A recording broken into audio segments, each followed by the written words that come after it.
That's why. On the job, yeah, no matter what. Yep. Is it this one? Oh. Oh. Sure. Really quick. What does it look like?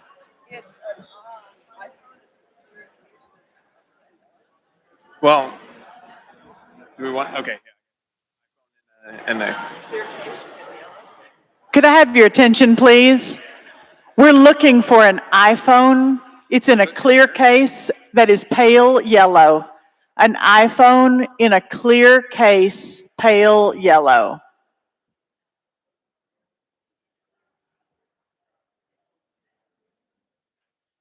and at,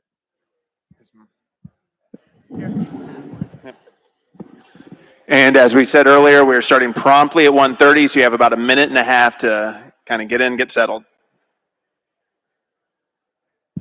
Okay.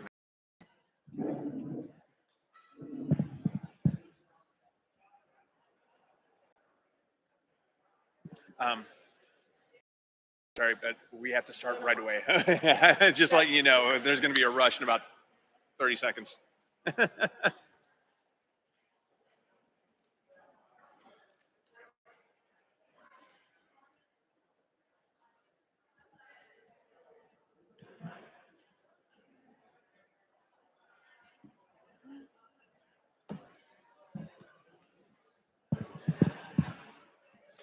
You got about 30 seconds.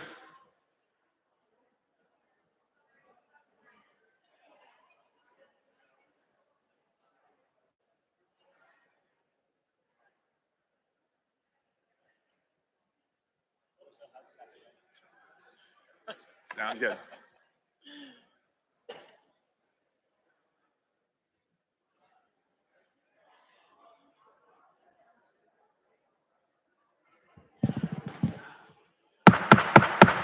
Okay, ladies and gentlemen, we call the third plenary session of the Braver Angels National Convention to order. Just a couple of announcements. Please remember to check out the exhibit hall next to where you picked up your badge. If you fill out the yellow card from the folder you received at check-in, you can enter the drawing to win $250 of free stuff at the online Braver Angels shop. We'll draw the winning card tomorrow afternoon. If you heard the earlier announcement, we're looking for an iPhone in a pale yellow clear case. So if you find that, kind of just bring it to the back. We'll get it from you. I think those are all the announcements, or? I have not yet filled out my yellow form that looks like this, but I plan to do it after this session. So I hope to see some of you there. All right. And with that, Cameron, what are we doing for this session? Our next session, folks, is called How Can We Create Hope? Welcome to the Bipartisan Cafe. It's a skit, so you're in for a treat. We're going to go to Bipartisan Cafe, which is a real place in Portland, Oregon, with real owners who are Braver Angels members and a red-blue couple. At Bipartisan Cafe, we're going to see a 20-minute news report, a video report from Braver Angels volunteer leader Steve Saltwick on important activities, news from the field, news from the Braver Angels field. And then after the news, we will have visits from real people involved with Braver Angels and civic renewal work, all showing real reds and blues working together to bridge the partisan divide and create American hope. Together, the people we will meet in Bipartisan Cafe will help us answer the question, how can we create hope? With that, let's go to Bipartisan Cafe in Portland, Oregon.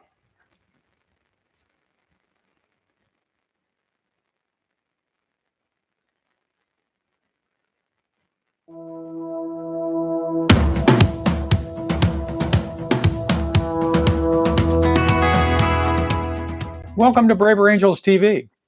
I'm Steve Saltwick, your host for this special report, Stories of Hope from Action. We'll focus on Braver Angel volunteers and citizens doing acts of civic renewal, actions that improve their community directly, that demonstrate how we the people are the solution to the toxic polarization we see today.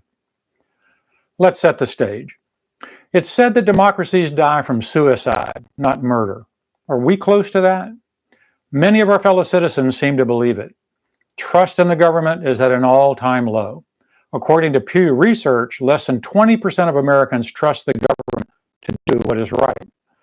And the majority of Americans believe we're on the wrong track. But has America really given up hope to the point of self-destruction? Is the path forward for the American experiment closing? Today we'll investigate such questions and see how brave citizens at the grassroots of democracy are finding hope through actions of civic renewal. First up, we go to Sharman Banu, a Braver Angels leader from Washington State. She brings us a story of how a single person helped address an issue of toxic polarization in Irvine, California, a city of over 300,000 residents. The city council was gridlocked over a Gaza ceasefire resolution. Local issues were not being addressed. Police were required to maintain order.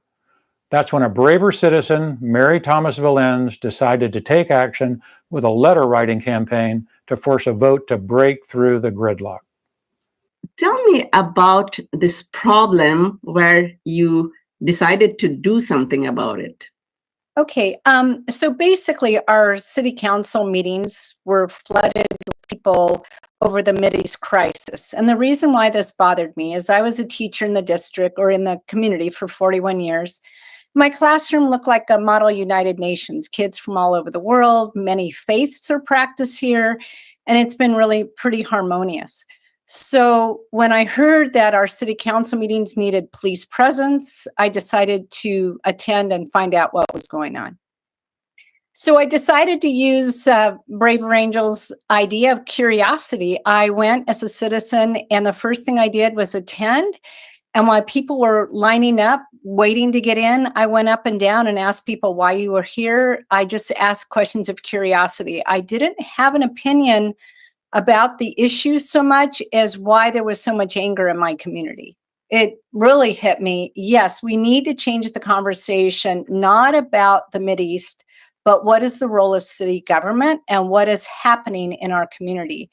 So then the letter writing campaign started with a letter acknowledging what I love about our city, kind of the LAP skills, if you know about that, acknowledging the problem, and then sharing what I saw. So now I'd like to turn my attention to what our city should be doing. So let's take our views about the Mideast to our congressional leaders, our senators, where that work can be done. I really acknowledge that people have a passion for this topic, take it where it will matter. And then with city council, let's focus on municipal issues. And so that's what the letter writing campaign became. So at what point you realized that this process is working? What were the indicators? Yeah, what was exciting is, I've sent emails out to friends about maybe my opinion about school board members. Often as a teacher, they'd ask me, and I get a few responses. I got lots of people writing me back and saying, yes, I'm going to copy your letter, tailor it to my words and send it. Based on this, where is it going next? So the first thing I want to add, in case anybody knows anything about Irvine, this didn't solve all the problems. Later, so this was December through February. More recently, we've had protests at the University of California, Irvine. But I want to tell people, don't stop if you can't think you can solve the whole problem. What I did find is people did feel they had voice. People who wrote letters saw the outcome of the city council vote, and they felt like they did have impact. And my goal is to have some kind of town hall meeting or conversations, maybe with small groups, something where we can work on healing the community and really try to get to people. You can hate the issue, you can hate what the government is doing or not, but we don't have to hate each other in our own community. And that's my goal. So throughout this process, what have you learned about yourself that you want to share with others? Talking and asking questions really helps. And I really worked to not have a view on the issue, even though privately I actually have a lot of views on the issue. I'm actually quite confused about the Mideast, but I tried to learn as much as I could. And then I realized what was hurting me was the relationships that were being harmed. And that's where I wanted to stay. I wanted to stay in finding what mattered to people and what their hopes are for our community. And that it works to write a letter. So it seems that even one person can ignite hope through an act of civic renewal. They stand up and take action. But what about a group? Jeff Tiemann reports from Minnesota about the interaction of several faith groups. One group is primarily liberal and urban. The other groups are rural and primarily conservative. You might think this combination would result in toxic misunderstandings. But as Jeff reports, Harry Boyd and Randy Atchison seem to have found a braver way. So describe for me the problem that you saw in the community and what you thought needed to be done. I see the country very divided and acrimonious. And a major part of that is the divide between rural life and communities and urban communities. And ever since I moved to Minnesota some years ago, I've seen that as a huge problem. Then I would agree with that. Growing up in Western Minnesota in this tiny town that we're working with and living down here since graduation, the lifestyles are so drastically different. And the way the rural community is put forth now in most media does not reflect at all what I lived through. It was way richer. At the convention last year, the rural community idea had come up a few times, and it was the spark that just said, "Hey, this is an opportunity that we can do something about it." And from a church perspective, from a faith-based perspective, even more. We've got more reason than anybody to do this. So what were the first steps you took here? I contacted some friends back there who put us in touch with Daryl and Jenny Toole, who are husband and wife co-pastors of a 6 small Lutheran church congregation, 6 churches all in one parish, who were excited about the idea. The first meeting, which was on Martin Luther King Day, January 20th, which has meaning for me, we went out and talked to Daryl and Jenny, and just the spark, the energy, and the interest they had was really important, exciting to me. Mm-hmm, mm-hmm. And they made it clear that they saw value from us as well as us getting from them. In a sense that fit the Braver Angels model, that we're going to have people who think quite differently about a lot of stuff. And if we can sit down together, build a trust of each other, have a way to go back and forth about these things in a way that shows love to each other and that we're really respected and honored, let's do it. You mentioned it was an eye-opener. How was this an eye-opener for each of you? I grew up in the civil rights movement. As I said, I worked for something called the Citizenship Schools of the Southern Christian Leadership Conference. We had hundreds of schools like that. They were the grassroots leadership base of the movement and gave people a big sense of what they were doing. This is about, fighting segregation, but also creating better communities and changing the nation. And people felt very passionate about that in the movement. It was aspirational citizenship, not citizenship as a legalistic thing, but as what it could be. I saw something of that in this last meeting, and I got hope for the country. It's not a secret that people are discouraged in this election and disengaged and think there's no point and pessimistic about the future. I really had a sense of possibility. And the idea that we are citizens, as Daryl said, we are citizens whether we want to be or not. The question is, what kind of citizen are we? That was inspiring. Our next reporter covers the situation where people cannot physically get in the same room. They're separated by distance or schedules. They don't have the ability to meet face to face. Can you create hope in such situations? Donna Murphy, our champion of one-to-one conversation, reports.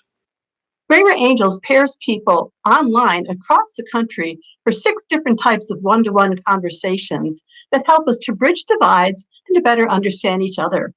I am thrilled that we have a few participants here. David Kaufman, you've mainly done one-to-one red-blue conversations. Please tell us about yourself and why you decided to participate. I am in Charleston, South Carolina. I lean conservative, and what interested me in Braver Angels in these conversations is, as an introvert, I became apprehensive about talking to people about political or sensitive topics, particularly my neighbors who lean liberal. And we talked, but it seemed like we were doing a bit of a dance around one another rather than engaging. So this has, that's what piqued my interest in it, and I have found the whole process to be extremely rewarding. Starting out, the conversations were a little, because I'm an introvert, it was a little bit uncomfortable, but after a few times, I started to feel comfortable with the environment, and what I found was that the framework, the outline that you're given, lends itself very well to keeping the conversation on track and to really allow two people to exchange information over what could be perhaps sensitive or touchy subjects. I think what I bring to the table that many people don't have is a military background. I did a career in the Navy, and that perspective on some of today's issues really helps people understand what things are going on and why. As far as what I learned from them, I had one lady that I engaged with that spent a lot of time trying to get me to understand the today implications on the income difference between the races due to redlining and preferential mortgage loans back in the day. And that was hard for me to understand, but it's something that I truly learned, and I'm glad I had that experience.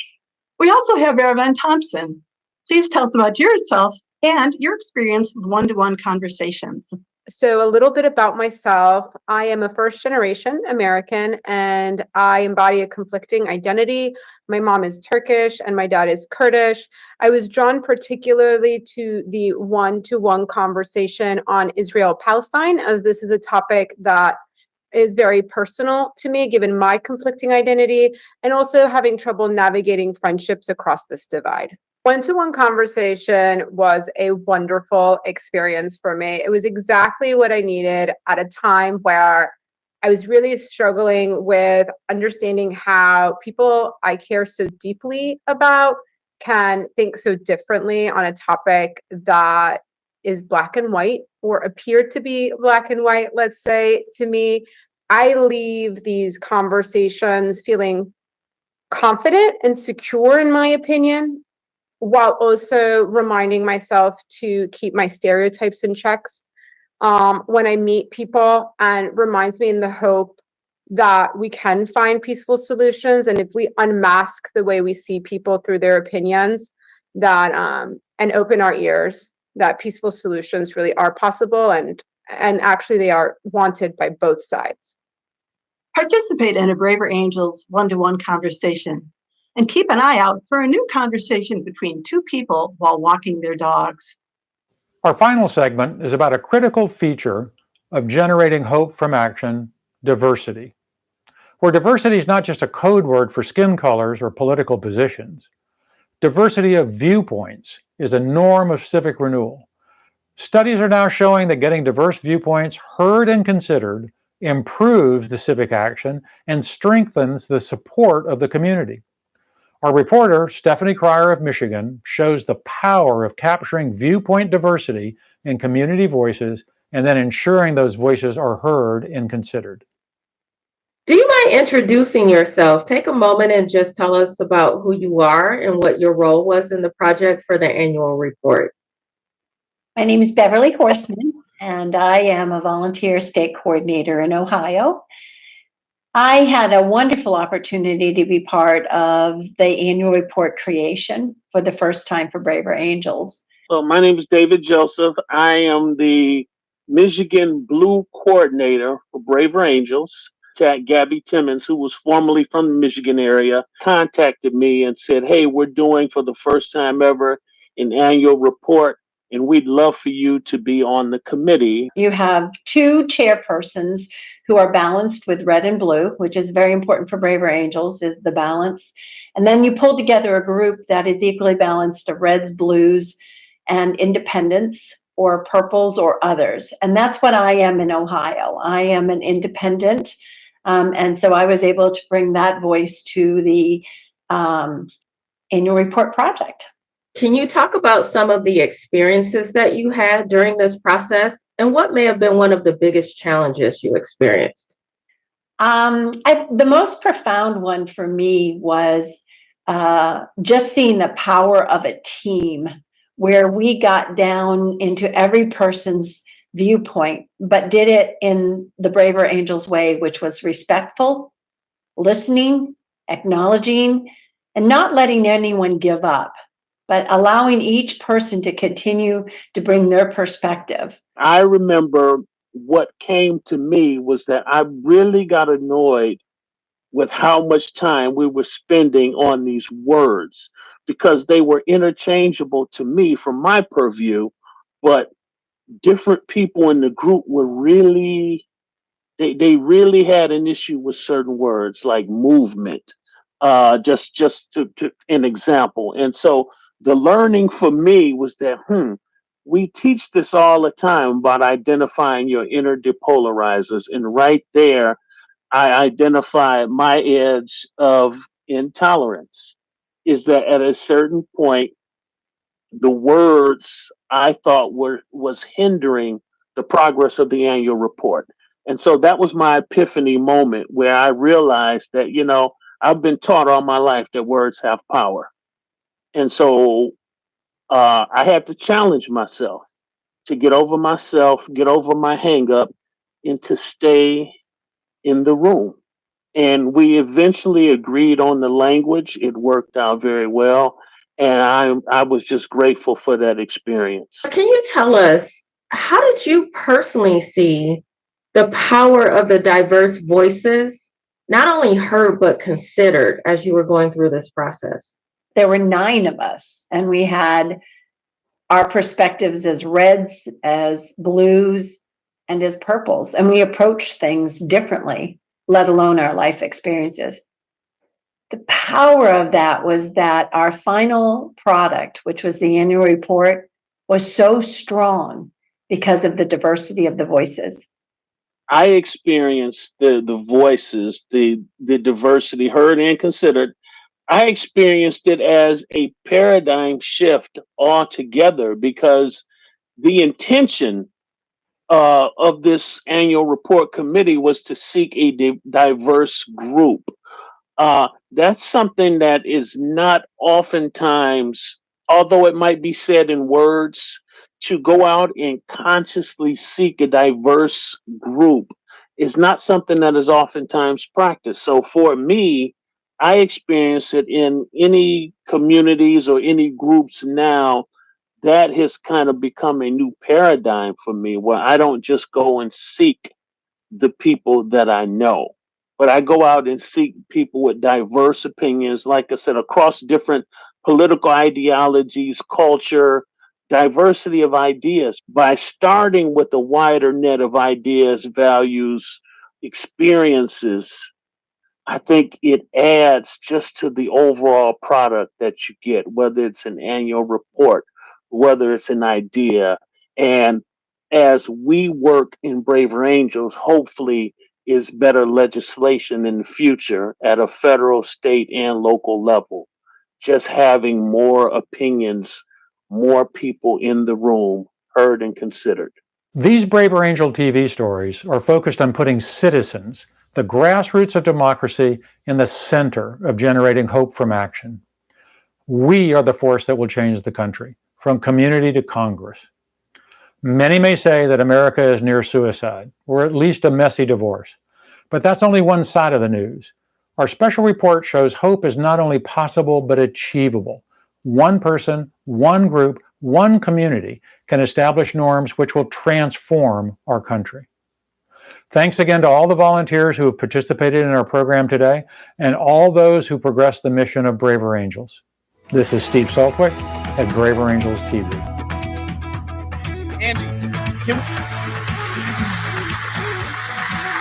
Angie, can we turn it off? Can we turn it off?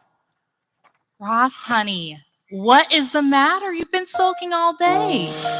The Sons of Serendip are playing tonight. People are getting excited, but here you are just sipping on your coffee. I'm starting to think this is something that a cup of joe won't fix.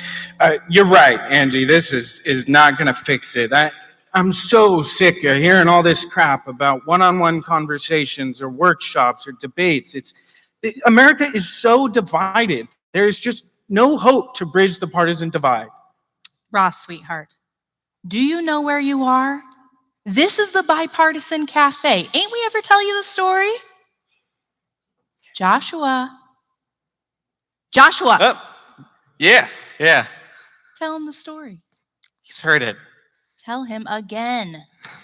Ross, a little over a year ago, Angie and I bought this little neighborhood cafe with two dreams in mind: to make the best coffee and pie in Portland and to bring our community together. And even in a city as divided as ours, where people disagree as much as me and Angie. I mean, I'm an atheist. I'm a Christian. I'm a little blue. I'm a little red. I take my coffee black. I need some cream. And we're in love. And we've been able to bring people together and have them in this inviting, friendly environment to disagree in the best way possible over homemade pie. Well, Ross, ain't that a reason for hope? It's a good thing, and there's a reason I come to the Bipartisan Cafe. It's a place where reds and blues can drown their sorrows in friendship and pancakes and coffee. But people are thirsty for hope, and my throat's as dry as this cup of joe.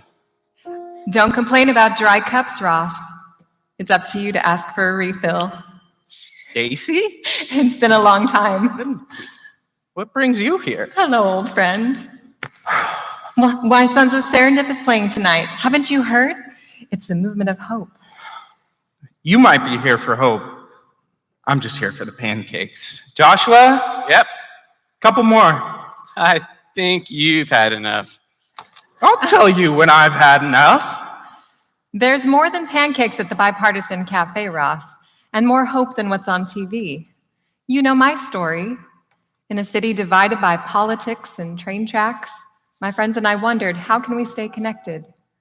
I had an idea to build a bridge, a literal bridge, to help reconnect an isolated part of our city and make us whole. Well, I wasn't the first person to dream up that bridge, but I was the one meant to make it happen. Our community needed a vision for what we could be.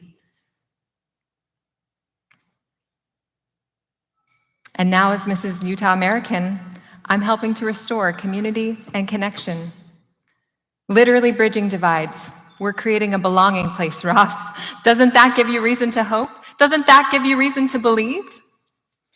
It's a good thing, Stacy, and you've always been a bridge builder, and I've admired your gumption in that. But what if this bridge you're building is a bridge to nowhere? Angie and Joshua have this great cafe, and you're building this bridge. But the fact of the matter is that our communities are wickedly divided. Have you seen city council meetings or school board meetings? They're veritable zones of warfare. Where are people building hope in places like that? I don't know about bridges, but how about a stop sign? Oh, you all are right on time. Ross, these are a couple of friends of mine from the movement. Friends, Ross here is all out of hope for America, but you've got a story that will fill his cup again, don't you? Yeah, we can give it a shot. Charles, why don't you tell them about the stop sign? Tell the background. The village of Newfield, New York, had bitter battles over 20 years over whether to put a stop sign by the old covered bridge. The newcomers and the old timers had at it, and there was cursing and profanity in the council meetings. Finally, a Braver Angels member on the town council convinced them to try a deliberative town hall. And they called Bruce here to moderate it. And Charles, what an amazing thing happened. 45 people registered and 95 showed up. It was just incredible. We had to explain to them what was going to happen. We gave them the option if they would like to leave. On the fly, we had to recruit half again the number of facilitators. We put them together in groups and got them to work. There was one or two people that wanted to try and push their own view, but we had told them it's about consensus. And people pushed back and said, it's about consensus. And what amazed me about it was how well you could take a random group of people, half of which didn't have any idea of what they were in for, and put them together and get this great work done. It was really wonderful. They came up with great ideas. It really proved to me that this process of inviting people to share their ideas and build consensus really works. And so the town council met the next week, and now they have a stop sign. All right. And the lesson I draw is this, that it's the people who don't usually talk in the town halls and the town meetings who are going to save democracy. The regular politics and town meetings are dominated by the loudmouths who have self-confidence to walk to the microphones. But when the rest of the people, what some call the exhausted majority, get a chance to talk together and look for common ground, they almost always find some ideas with broad support across the community. That's what happened here in Newfield in the Braver Angels Town Hall, and I think it's a reason for hope. And so we moved from stop signs to school districts. In Colorado, our community, like many, is polarized over the rights and roles of teachers and parents and students. So our Braver Angels Alliance hosted a debate between two slates of candidates for our school board. One slate leaned red, one slate leaned blue. We seated the audience at tables also evenly divided between reds and blues, and the audience came up with questions that the Braver Angels moderators ensured did not contain gotchas or personal attacks. At the end of our debate, one candidate turned to his opponent and said, "Before tonight, I had never understood your values or your policies, and I understand them so much better now." And in that moment, those two bitter opponents spontaneously hugged on the Braver Angels stage, and the audience went wild. And that's how we are creating American hope. In the darkness falling, I kept on climbing. I stood there listening, and the winds kept sighing with hopeful whispers of the spirit rising. This hope was made by you and me. Ross, darling, doesn't that give you hope?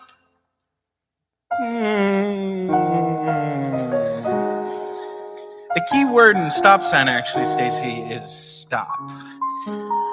Unfortunately, this is great. We've built one stop sign, and we had two school board members hug. Great. But have you seen the rest of America? Take, for instance, college campuses. It's these students, they don't know how to talk to each other. They're just yelling and fighting. Conversations are dead on college campuses. Without that, where's the hope for our future?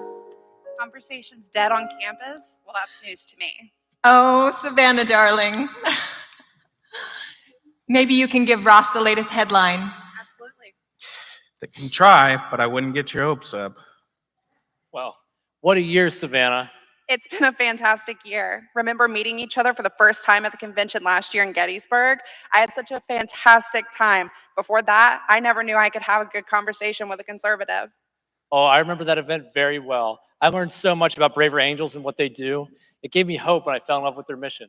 I remember meeting Manu and Ross and all of the other Bridge student leaders, and I became so inspired by them that I went home to UNCG and began my own Bridge chapter.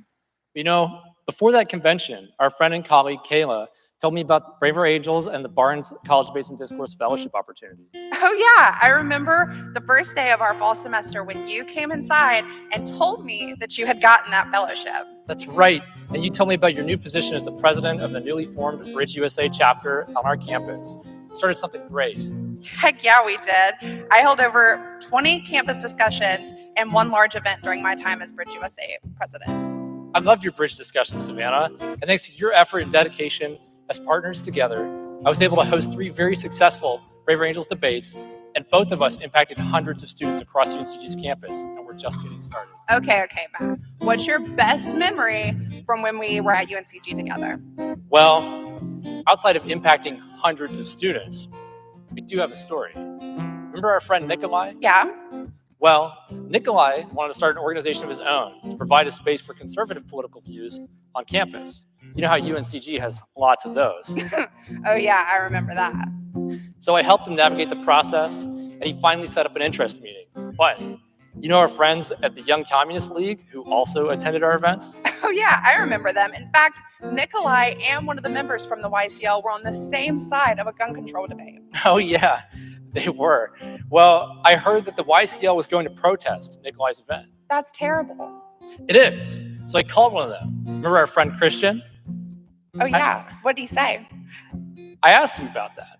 He said that they were planning to do that. So I reminded him that Nikolai was just another student and that they agreed on some issues together in our debates. So after a brief discussion, he asked if they could just come along and participate. That's awesome. Right? But it gets better. Towards the end of the event, the YCL realized that conservatives just needed a space. And Nikolai was simply just trying to give the minority of the conservative students a place to discuss their views in the same way that their organization does. So the YCL decided to help the college Republicans get started at UNCG. If it weren't for us, this would have never happened. That truly is fantastic. I can't believe we got the Young Communists and the college Republicans to work together. Right? That's right. I think we really do have a chance of success in our country, Savannah. We can work together.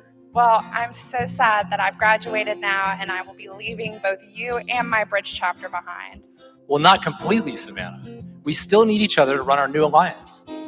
That's right, our newly formed North Carolina Triad Braver Angels Alliance. Savannah, Yeah, are you ready to continue our fantastic journey together? absolutely. Let's get to work and create the American dream.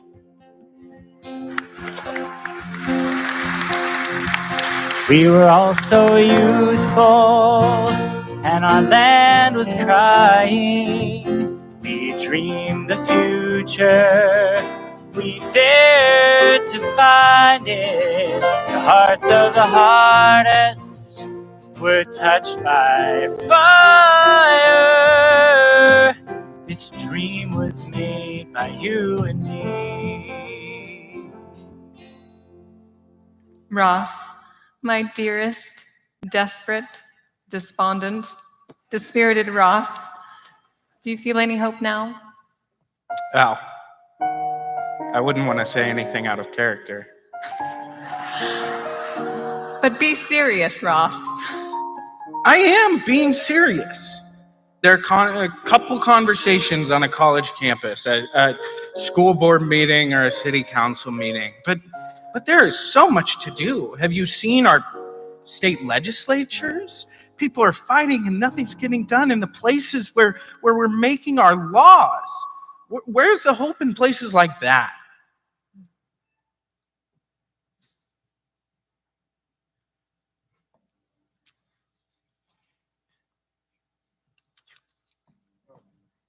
Well, you know, you can't legislate hope, but hope sure can help you legislate.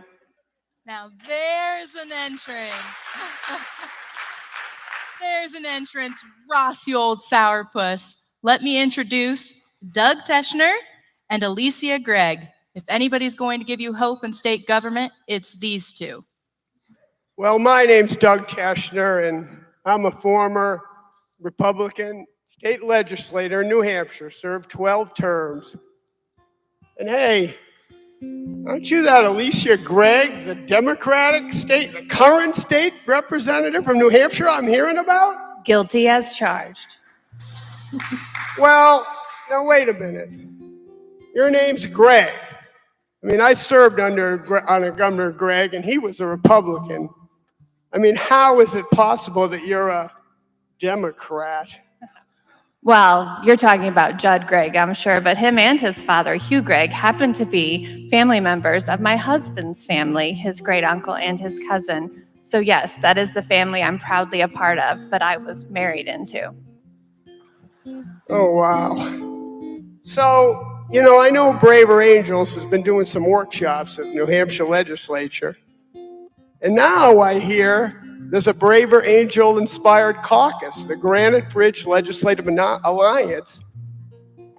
And I hear that you're in charge, or you and a Republican. I mean, what is this, some kind of civic renewal? Well, you would hope.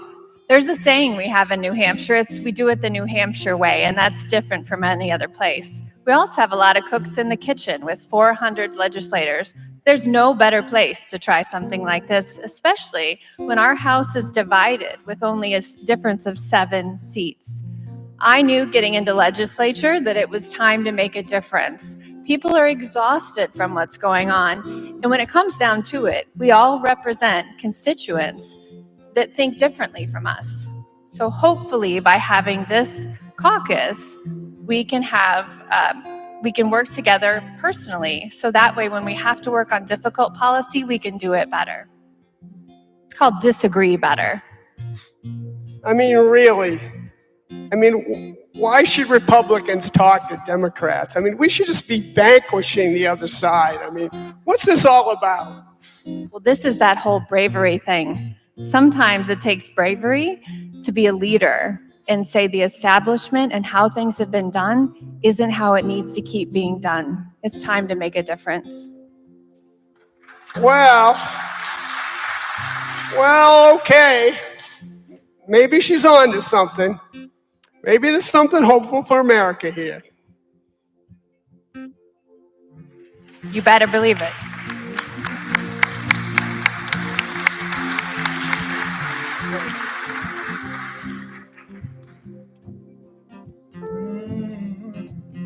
I heard us shouting in a house divided, and thunder clapping and the fateful lightning.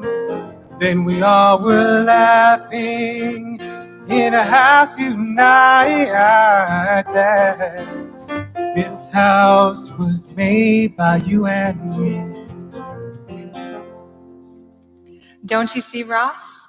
People like them, they're transforming the culture of state government, bringing patriotism and empathy right to the heart of the problem where it's the hardest.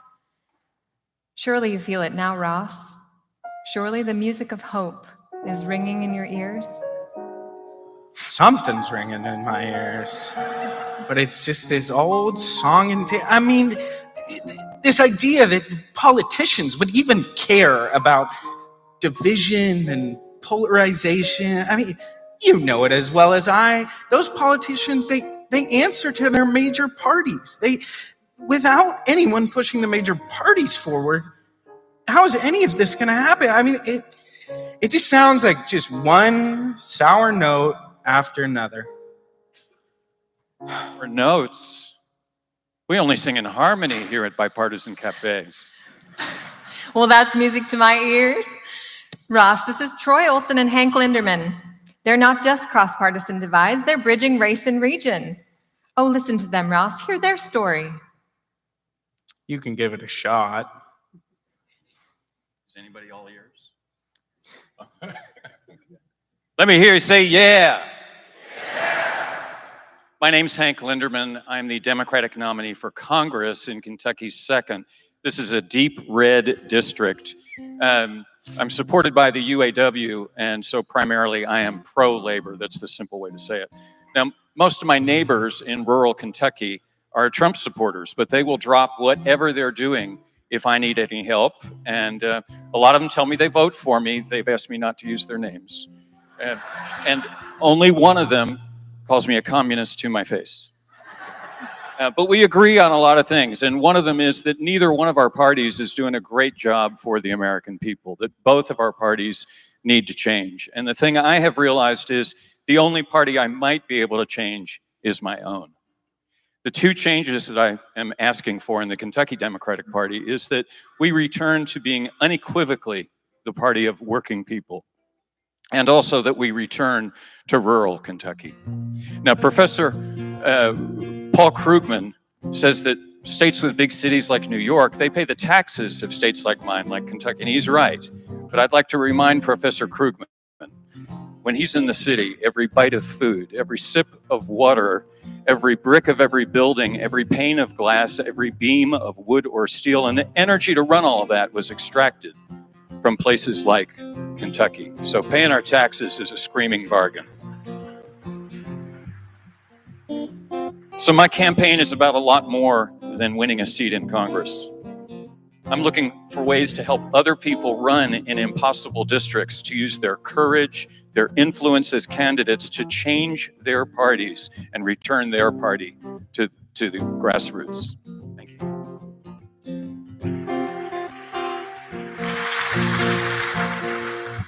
Hi, everybody. My name is Troy Olson. I'm a post 9/11 Army veteran, legislative director in the New York City Council for the Minority Whip, the Sergeant of Arms, the New York Young Republican Club, and co-founder of its Veterans Caucus, and a co-author of the new book, The Emerging Populist Majority.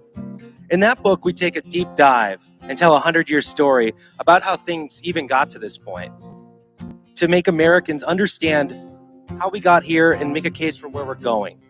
I know where I've been. So I was born in a small town in rural Minnesota. And when I grew up, I was a Democrat. My first campaign experiences were working on the Obama campaign. And now, a decade and a half later, I'm on the executive committee of a 1,300-member organization, the nation's oldest and largest Young Republican Club. This club traces its roots back to the founding of the Republican Party, back to Abraham Lincoln. In 1860, the club invited him to speak at the Cooper Union, where he gave the speech that launched him on the path to the presidency. Now, our differences really do pale in comparison to Lincoln's days. I know this because I've been a blue in a red area, and I've been a red in a blue area. Recently, we've campaigned in the South Bronx, Harlem, all across the 5 boroughs. We've been hosting voter registration events multiple days a week. Maybe you saw on the news, Trump had a huge rally in the South Bronx, 25,000 people. And I strongly believe that this is the path forward.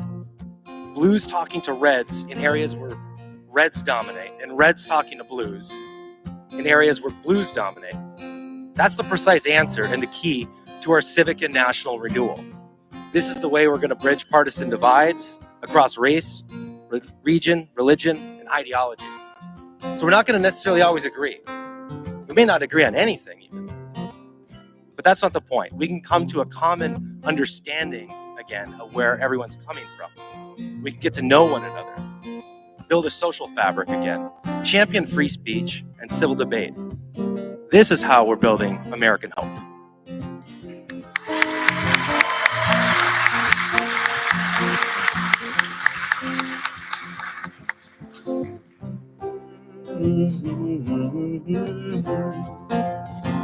Our place was broken, scared people fighting. Then we spoke freely, our words were rhyming, and our place was gleaming, and its soul was shining.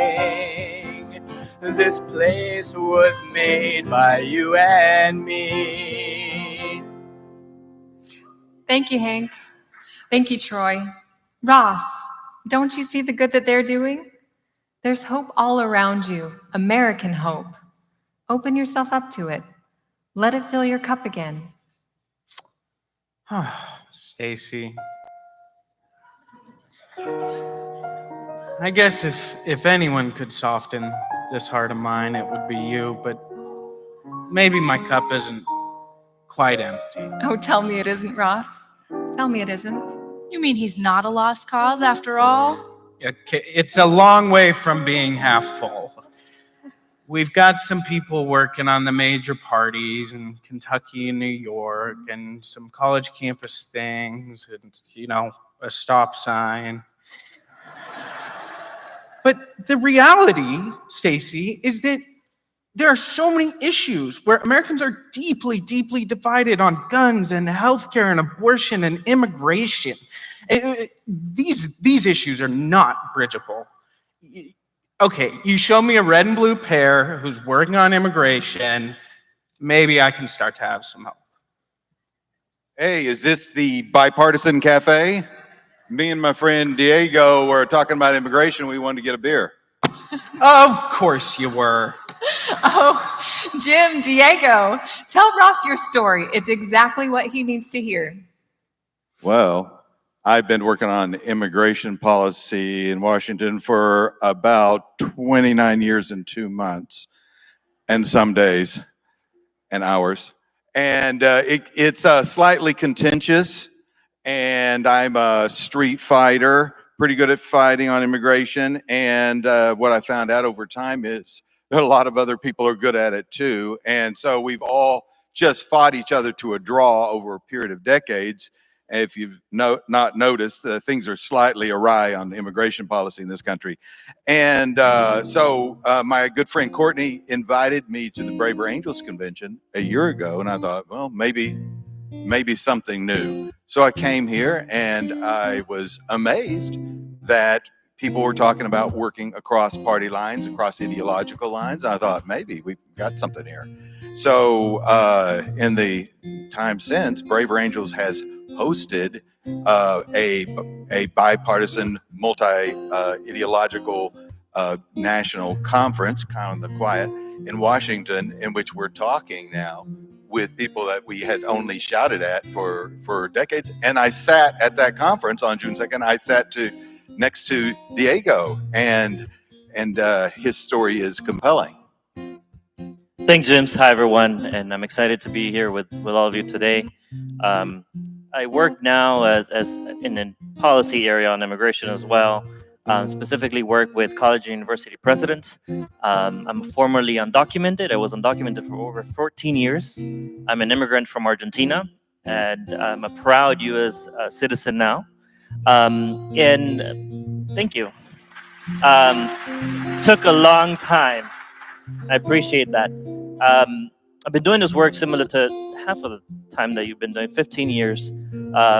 Started as a youth organizer, working on college campuses, former immigration lawyer. And throughout the years, I've realized that we're often talking past each other. We're often approaching this work with many assumptions, right? Instead of with curiosity and respect.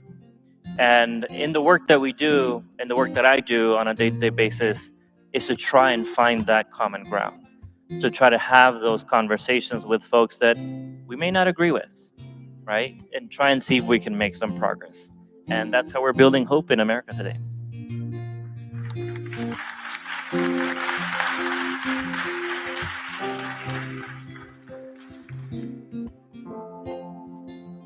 I saw worlds clashing and the old ways dying and the new ways struggling, but we all kept trying as the storm kept flashing. Our light shone brightly. This way was made by you and me. Fine. I see it. There's some good work going on in some places, and I'm shocked to see that it's happening in immigration and state parties and even at the local level and at the campus level. But we exist in this society that is so divided and it's so toxic and polarizing. I mean, every time I turn on the TV, you've got some news media anchor saying something dividing, and then heaven forbid it's a presidential debate.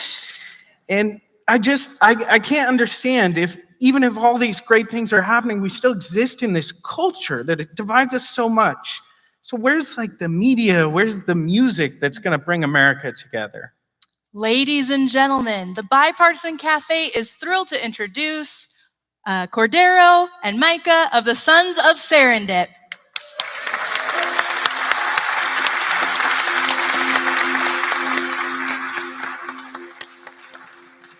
Hello, my name is Micah Christian. I'm the lead vocalist for Sons of Serendip. We were finalists on America's Got Talent season 9, and thank you.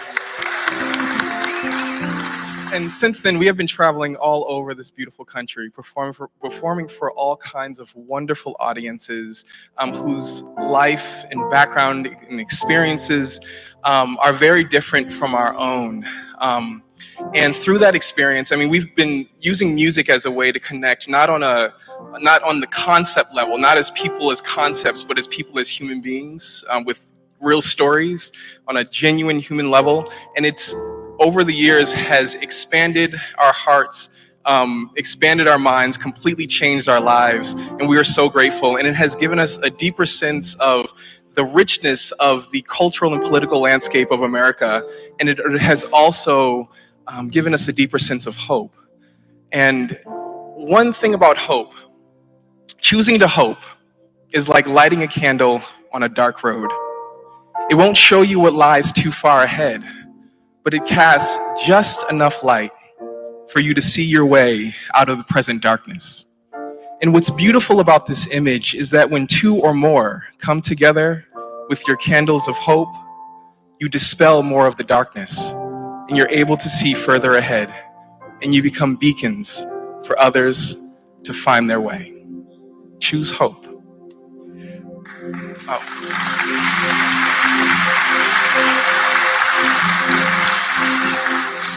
Now we're going to share, me, Cordero, and our new friends are going to share a very familiar tune with you with some new lyrics, and we hope you enjoy it.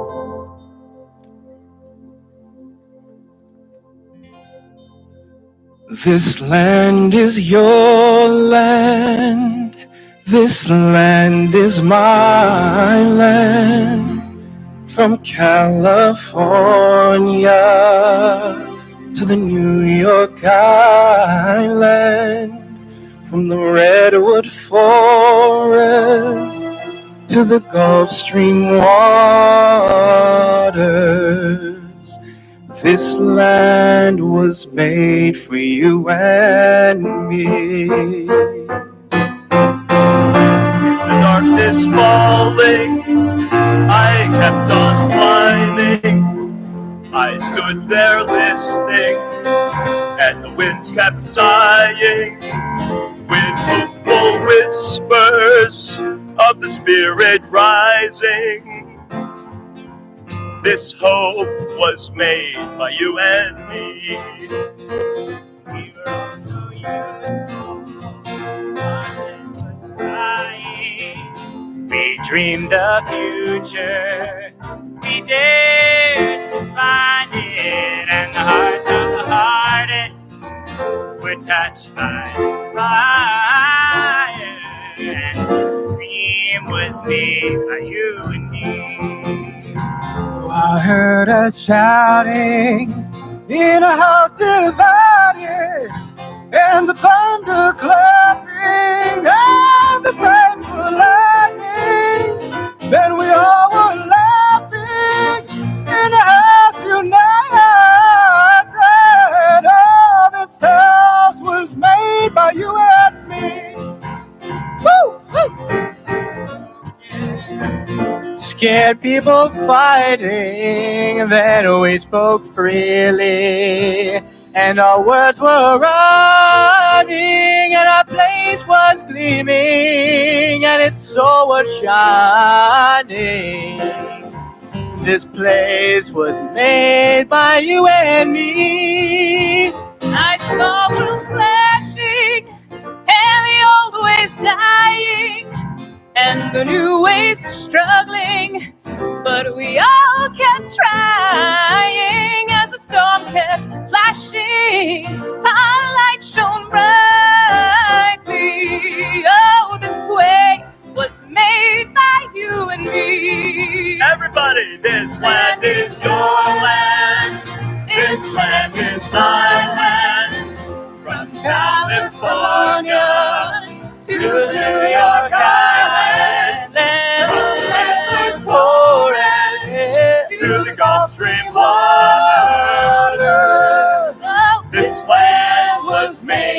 you and me.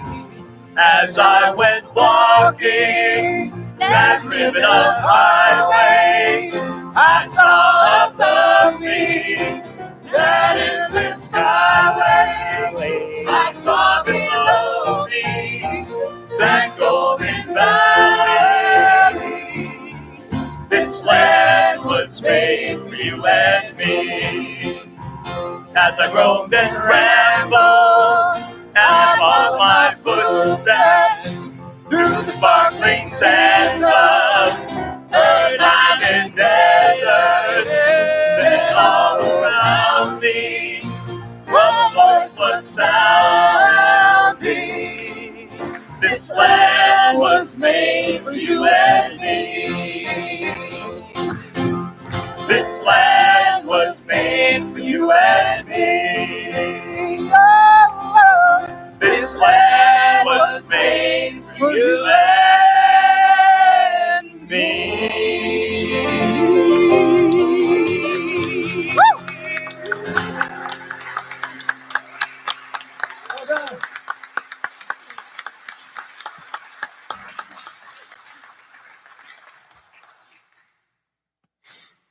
My darling Ross.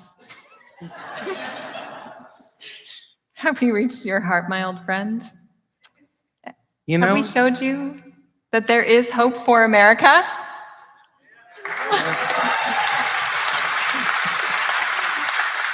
you know, Stacy, I think you might have done it. You and the Sons of Serendip and Angie and Joshua and all these people in the Bipartisan Cafe.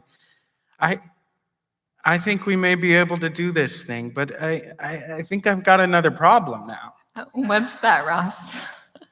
Well, you're doing this great work in Utah and in Oregon, New York, but it feels like everyone's got a role. And what's the place for a cranky old conservative like me? I don't know, Ross, but I have a feeling it will come to you.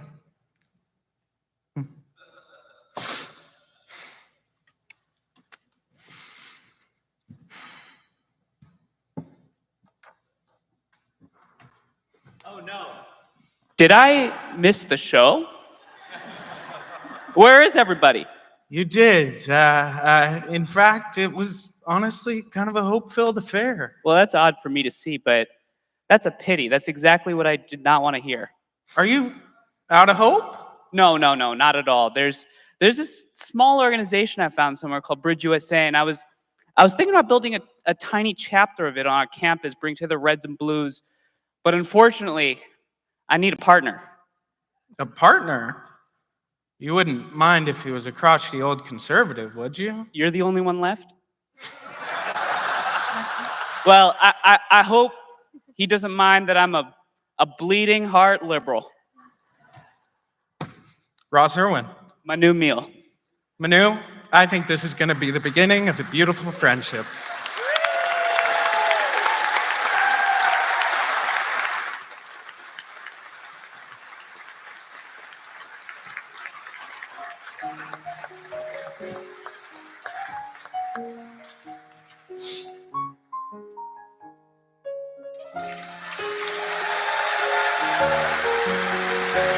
Eyes on Twitter.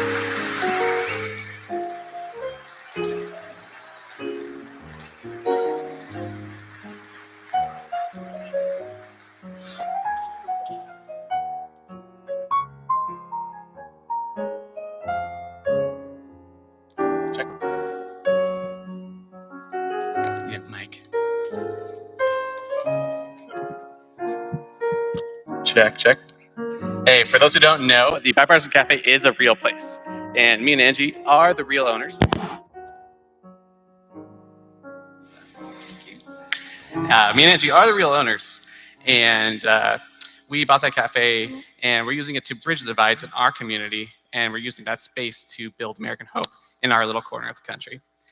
So come see us, come visit us anytime, and maybe just help us with that mission, or come for the coffee and pie. We've got you. Thank you, everybody. Thank you.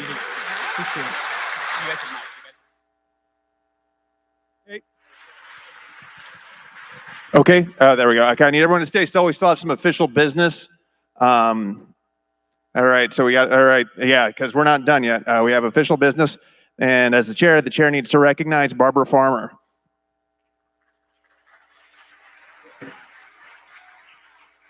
What a wonderful, what a wonderful session we've had. It was all about the wonderful work that Braver Angels does all across the country. So it's very apropos that we recognize special field leaders that carry on this work. And there's one leader in particular that we want to recognize today. He was instrumental in co-founding the Office of Field Operations. He spearheaded the 10X program. He spearheaded the Red Research Project. And he was very instrumental in creating what you saw this afternoon. So let's everybody recognize our very own Steve Saltwick.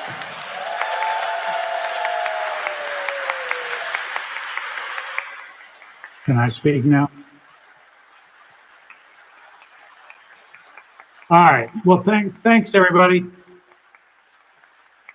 This year's friend of the field. Steve, thank you so much for all I can't hear what you're saying, but I'm going to go ahead and talk. So I just want to say hi to all you dudes in Kenosha. I hope you can hear me. And I just wanted to say how sorry I am that I can't be there with you. I really wanted to be there. But medical complications got in the way.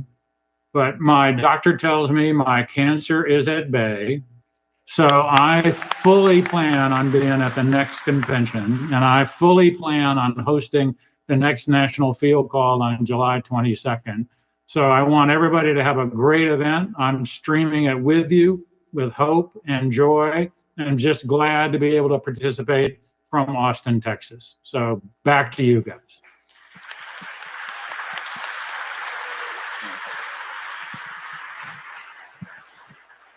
Okay, and with that, the speakers, the players, the cast, and especially Steve Saltwick are thanked.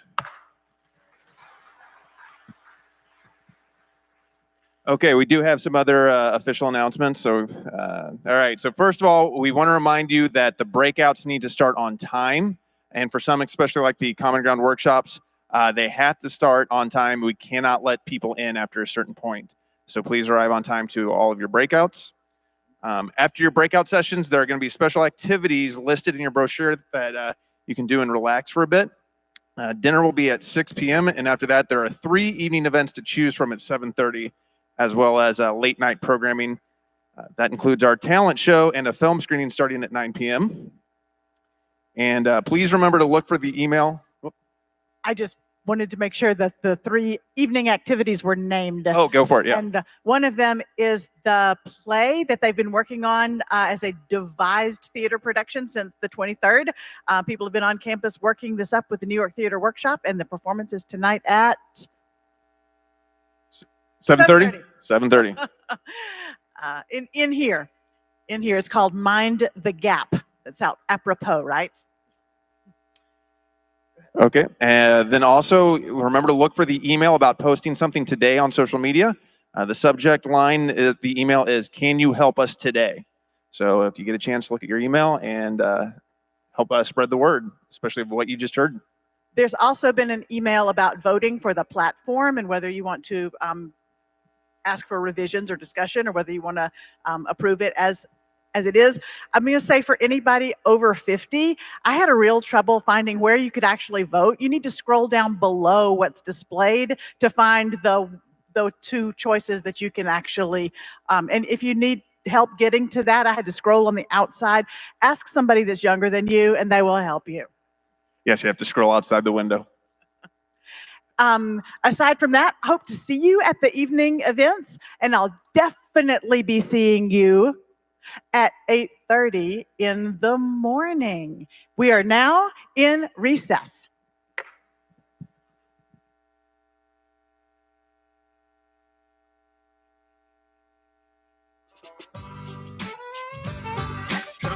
Come on. Come on. Yeah, the future is a bumpy ride. I wanna ride with you. We'll be fine in Boston. weekend. I wanna ride just as long as you're by my side. Oh, I got a freedom flag and I'm gonna let it fly. I wanna ride with you. Yeah. Come on. I wanna ride with Come you. on, let's ride.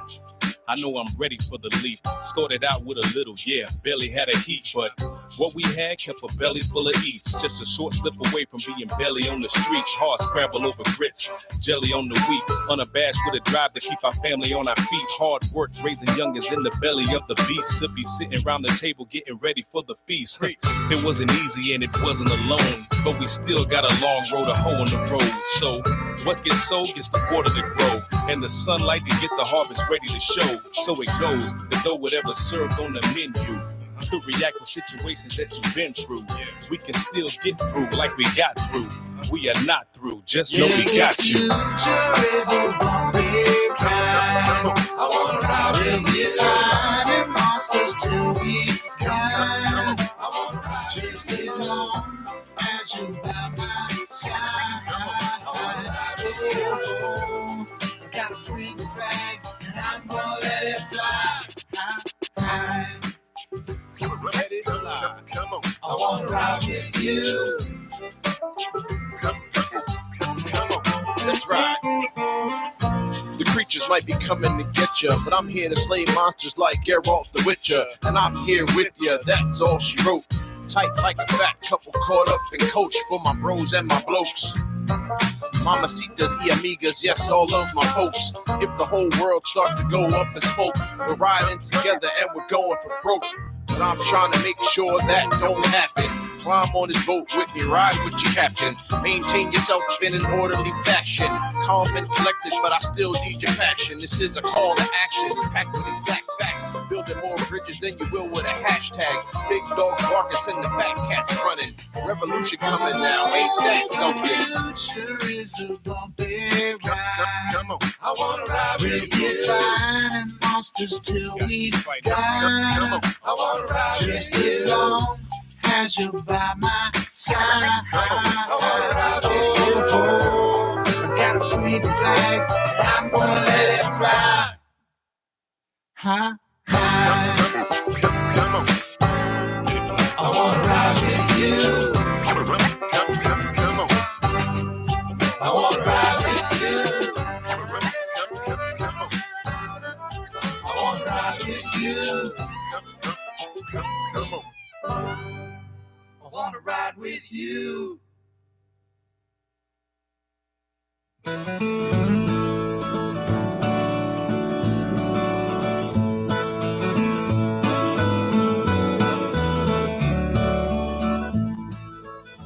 Bells are ringing in my hometown.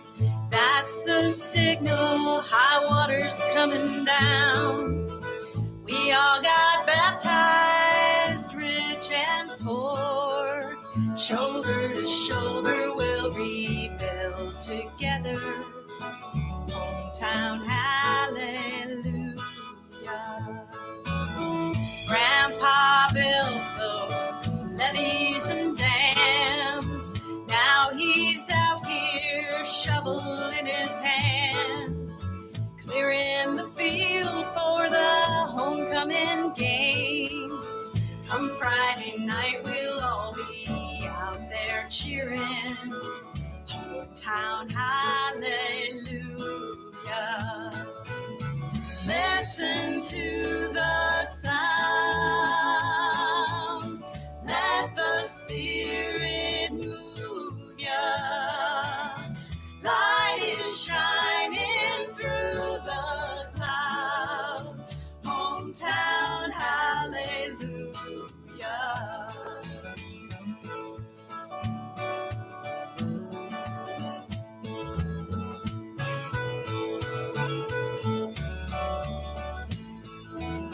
Church bells chime at the old town square. Sunday mornings we'll congregate down there.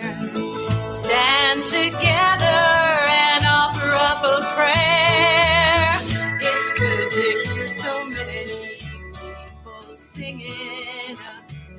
Hometown hallelujah. Listen to the sound. Let the Spirit move ya. Light is shining through the clouds. Hometown hallelujah. Listen to the sound. Let the Spirit move ya. Light is shining through the clouds. Hometown hallelujah. Hometown hallelujah. Hometown hallelujah.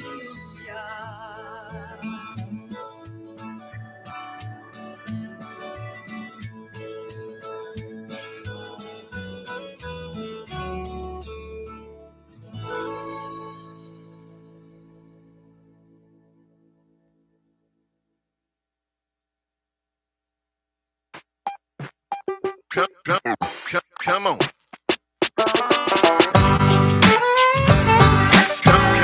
on. Come on. Yeah, the future is a bumpy ride. I wanna ride with you. Finding monsters till we die. I wanna ride just as long as you're by my side. I wanna ride with you. I got a freak flag and I'm gonna let it fly. High. Come on. I wanna ride with you. Yeah. Come on. I wanna ride with Come you. on, let's ride. I know I'm ready for the leap. Started out with a little, yeah, barely had a heat, but what we had kept a belly full of eats. Just a short slip away from being belly on the streets. Hard scramble over grits, jelly on the wheat. Unabashed with a drive to keep our family on our feet. Hard work raising youngins in the belly of the beast. To be sitting around the table getting ready for the feast. It wasn't easy and it wasn't alone, but we still got a long road, a hole in the road. So what gets sold gets the water to grow, and the sunlight to get the harvest ready to show. So it goes that though whatever served on the menu could react with situations that you've been through, we can still get through like we got through. We are not through, just know we got you. The future is a bumpy ride. I wanna ride with you. Finding monsters till we die. I wanna ride just as long as you're by my side. I wanna ride with you. I got a freak flag and I'm gonna let it fly. High. Let it fly. Come on. I wanna ride with you. Come on. Let's ride. The creatures might be coming to get ya, but I'm here to slay monsters like Geralt the Witcher. And I'm here with ya, that's all she wrote. Tight like a fat couple caught up in coach for my bros and my blokes. Mamacitas y amigas, yes, all of my folks. If the whole world starts to go up in smoke, we're riding together and we're going for broke. But I'm trying to make sure that don't happen. Climb on this boat with me, ride with your captain. Maintain yourself in an orderly fashion. Calm and collected, but I still need your passion. This is a call to action, packed with exact facts. Building more bridges than you will with a hashtag. Big dog barking, send the fat cats running. Revolution coming now, ain't that something? The future is a bumpy ride. Come on. I wanna ride with you. Finding monsters till we die. Come on. I wanna ride just as long as you're by my side. I wanna ride with you. I got a freak flag, and I'm gonna let it fly. High. Come on. I wanna ride with you. Come on. I wanna ride with you. I wanna ride with you. Come on. I wanna ride with you.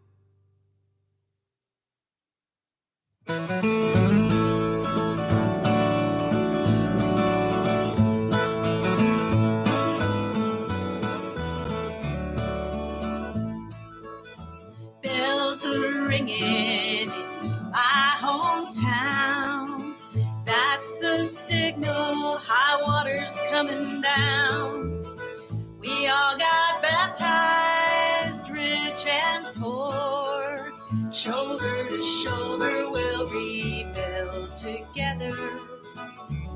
hometown hallelujah.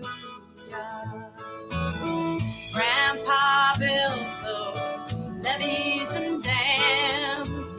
Now he's out here, shovel in his hand, clearing the field for the homecoming game.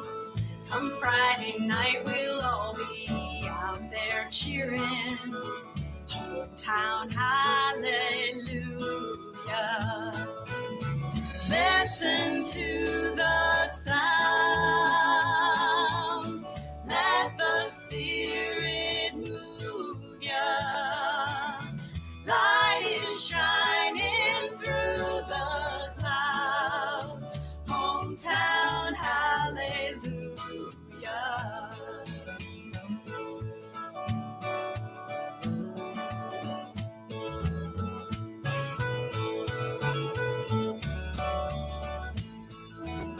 Church bells chime at the old town square. Sunday mornings we'll congregate down there. Stand together and offer up a prayer. It's good to hear so many people singing hometown hallelujah. Listen to the sound. Let the Spirit move ya. Light is shining through the clouds. Hometown hallelujah. Listen to the sound. Let the Spirit move ya. Light is shining through the clouds. Hometown hallelujah. Hometown hallelujah. Hometown hallelujah.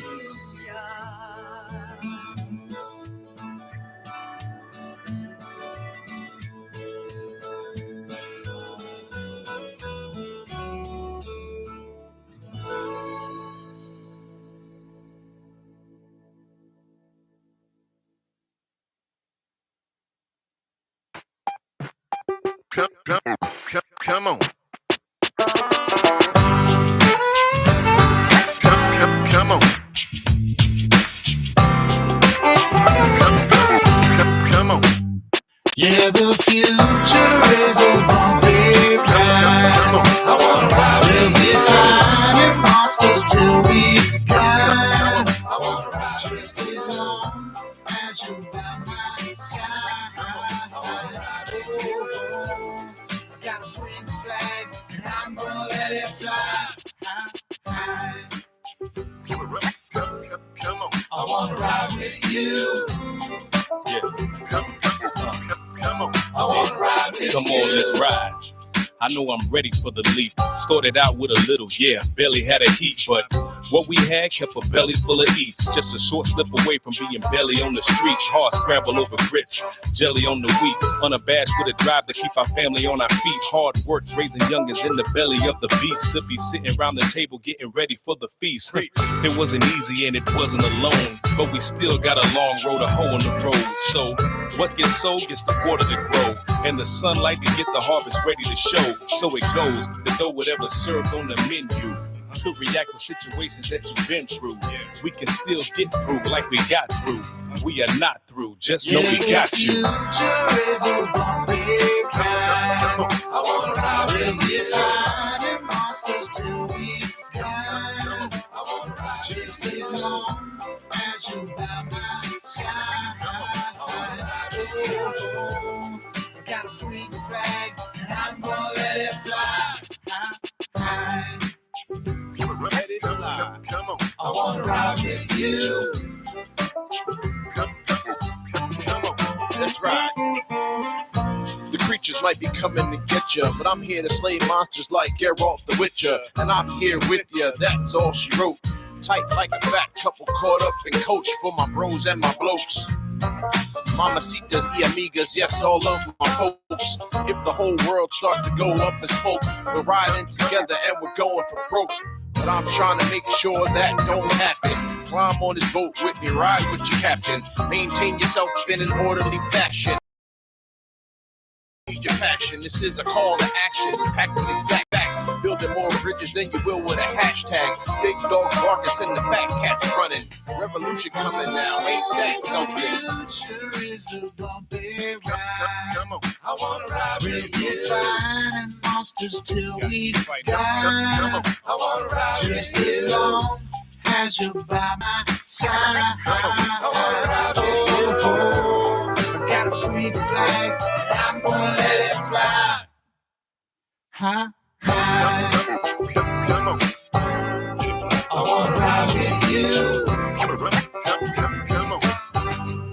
I wanna ride with you. I wanna ride with you. I wanna ride with you.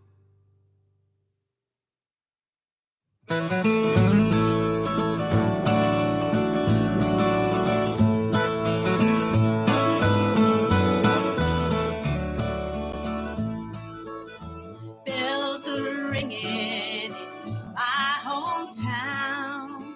That's the signal, high water's coming down. We all got baptized, rich and poor. Shoulder to shoulder, we'll rebuild together. Hometown, hallelujah. Grandpa built those levees and dams. Now he's out here, shovel in his hand, clearing the field for the homecoming game. Come Friday night, we'll all be out there cheering. Hometown, hallelujah. Listen to the sound. Let the Spirit move ya. Light is shining through the clouds. Hometown, hallelujah.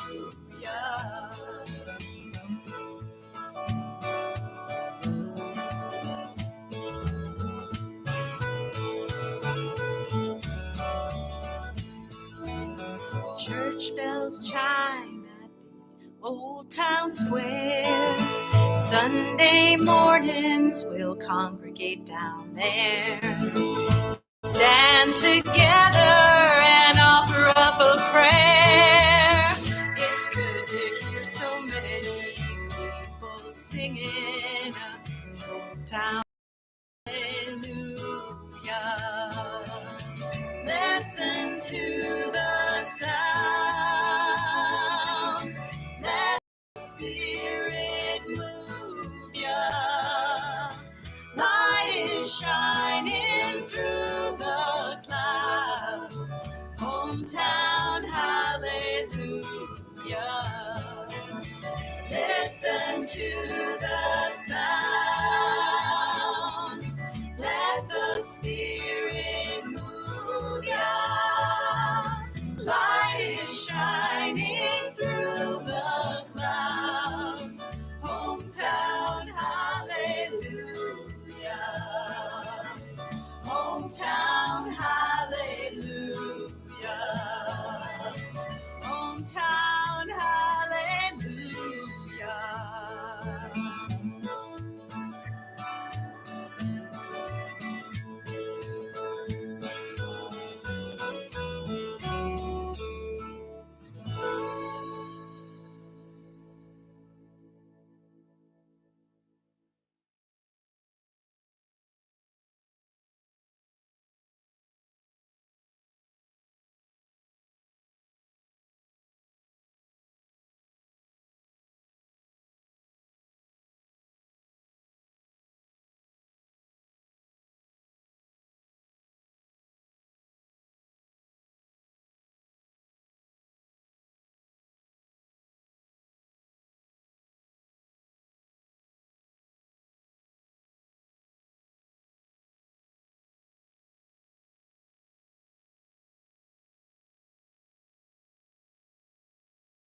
Testing, 1, 2, 3. Can you all hear me? Yes, that sounds right. So greetings, everybody, and welcome to this breakout session, which will be discussing the question, can faith communities help America navigate the 2024 election? It is a wide open question, and I would say perhaps a newly important one in light of last night's presidential debate. My name is Ann Snyder, and I'm the editor-in-chief of Comment Magazine. I believe there are some copies out there in the lobby.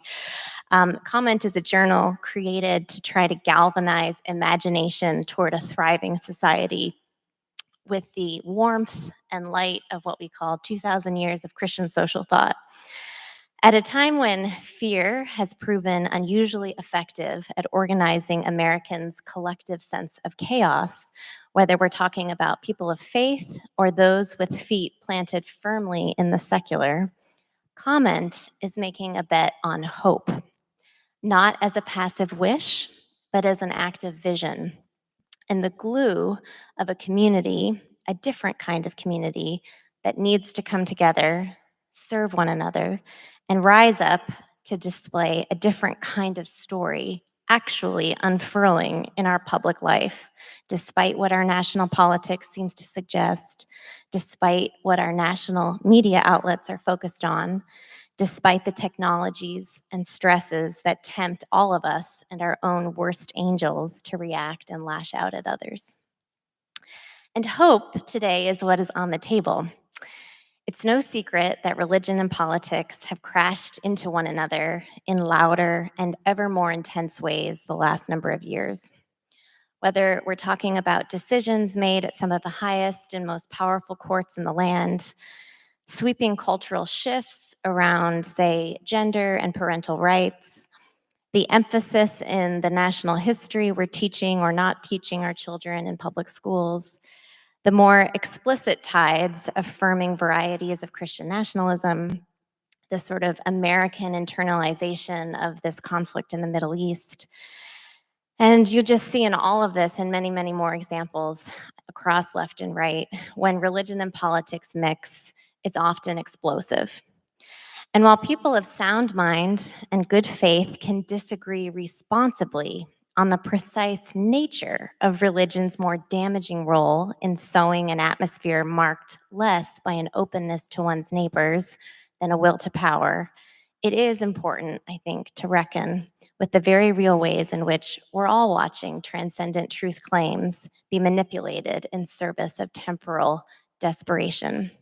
And that, in so many ways, is a tale as old as time. And yet, all over the place, often at local levels, there is individual and communal transformation seeded by what I like to call the sacred sector. Rehab communities for addicts and criminals that are animated by a Christian anthropology of the human person, faith-based colleges across various faiths charting new business models for higher education, faith-filled police officers reforming the culture of their department and reframing the debates around mental health and racial bias, interventions addressing homelessness that inspire regular people to shelter the unhoused and expand their block's understanding of who a neighbor can be. The examples of democratic heroes quietly yet insistently compelled by their faith are legion, present in every region, led by people who, while many of them say they're insufficiently nourished by their local place of worship, are nonetheless putting into practice the conviction that God's love unleashed can yet redeem any reality and change our world. And I'll just say one more thing before we begin this discussion. Even at what feels so often, to me at least, like a despairing national level, it seems like there is something in a theological imagination, even if we bring different theistic traditions and practices to the table. It seems it behooves that table to move to the center of a starved civic imagination and to speak. I might be outing myself from any credibility about to say this, but I have just come here to Wisconsin from having some responsibilities at the Aspen Ideas Festival in Colorado, where while sitting at a dinner on Tuesday night and listening to 30 of some of the most senior leaders in our federal government, media, Supreme Court, advocacy, and international aid groups hem and haw over the state of the country, I was just struck by how bankrupt is the imagination of those sincerely motivated to serve the country and who have, technically, big toolboxes to do so. I walked away from these very well-educated, well-intended kind of masters of the universe, on the one hand discouraged, even surprised by how almost finished the establishment feels in terms of vitality and constructive brilliance. But I also felt strangely invited. And I come to all of you on this panel and all of you here with a question. What would it take for people of faith to thread a fresh moral arc for our time? One that is respectful of the pluralism we have in this country, but unbending on the nature of God's love, God's justice, God's mercy, and God's forgiveness. If a reincarnation of a Martin Luther King Jr. figure, just to pick one example, if that sort of person is just not there these days, what would it mean for a collective of faith-inspired, solidarity-driven individuals and institutions to bring some much-needed moral inspiration to our public square? I hope this conversation today gets a little closer to an achievable answer there, because we do need more than just procedural liberalism, more than technique, more than tax cuts. We need a nation and a narrative that feels trustworthy enough, believable enough, vibrant enough to lay down our defenses, to be our full selves, and to submit in service to it and to one another. I think we just need a nationwide awakening to get out of self-centeredness and to move into other-centeredness. We need a catalyst and a coherent community that could convert an anxious people into a yearning people. So with that, I want to introduce you to this discussion's interlocutors. First, and I'm actually going to go a little out of order here, Mark Beckwith here, who's second from your right. He is the retired Episcopal bishop for the Diocese of Newark and the author of Seeing the Unseen, Beyond Prejudices, Paradigms, and Party Lines. Ordained in 1979, he has served parishes in Connecticut, New Jersey, and Massachusetts. And as Bishop of Newark for 12 years, he reorganized the Coalition of Religious Leaders of New Jersey and co-founded the Newark Interfaith Coalition for Hope and Peace.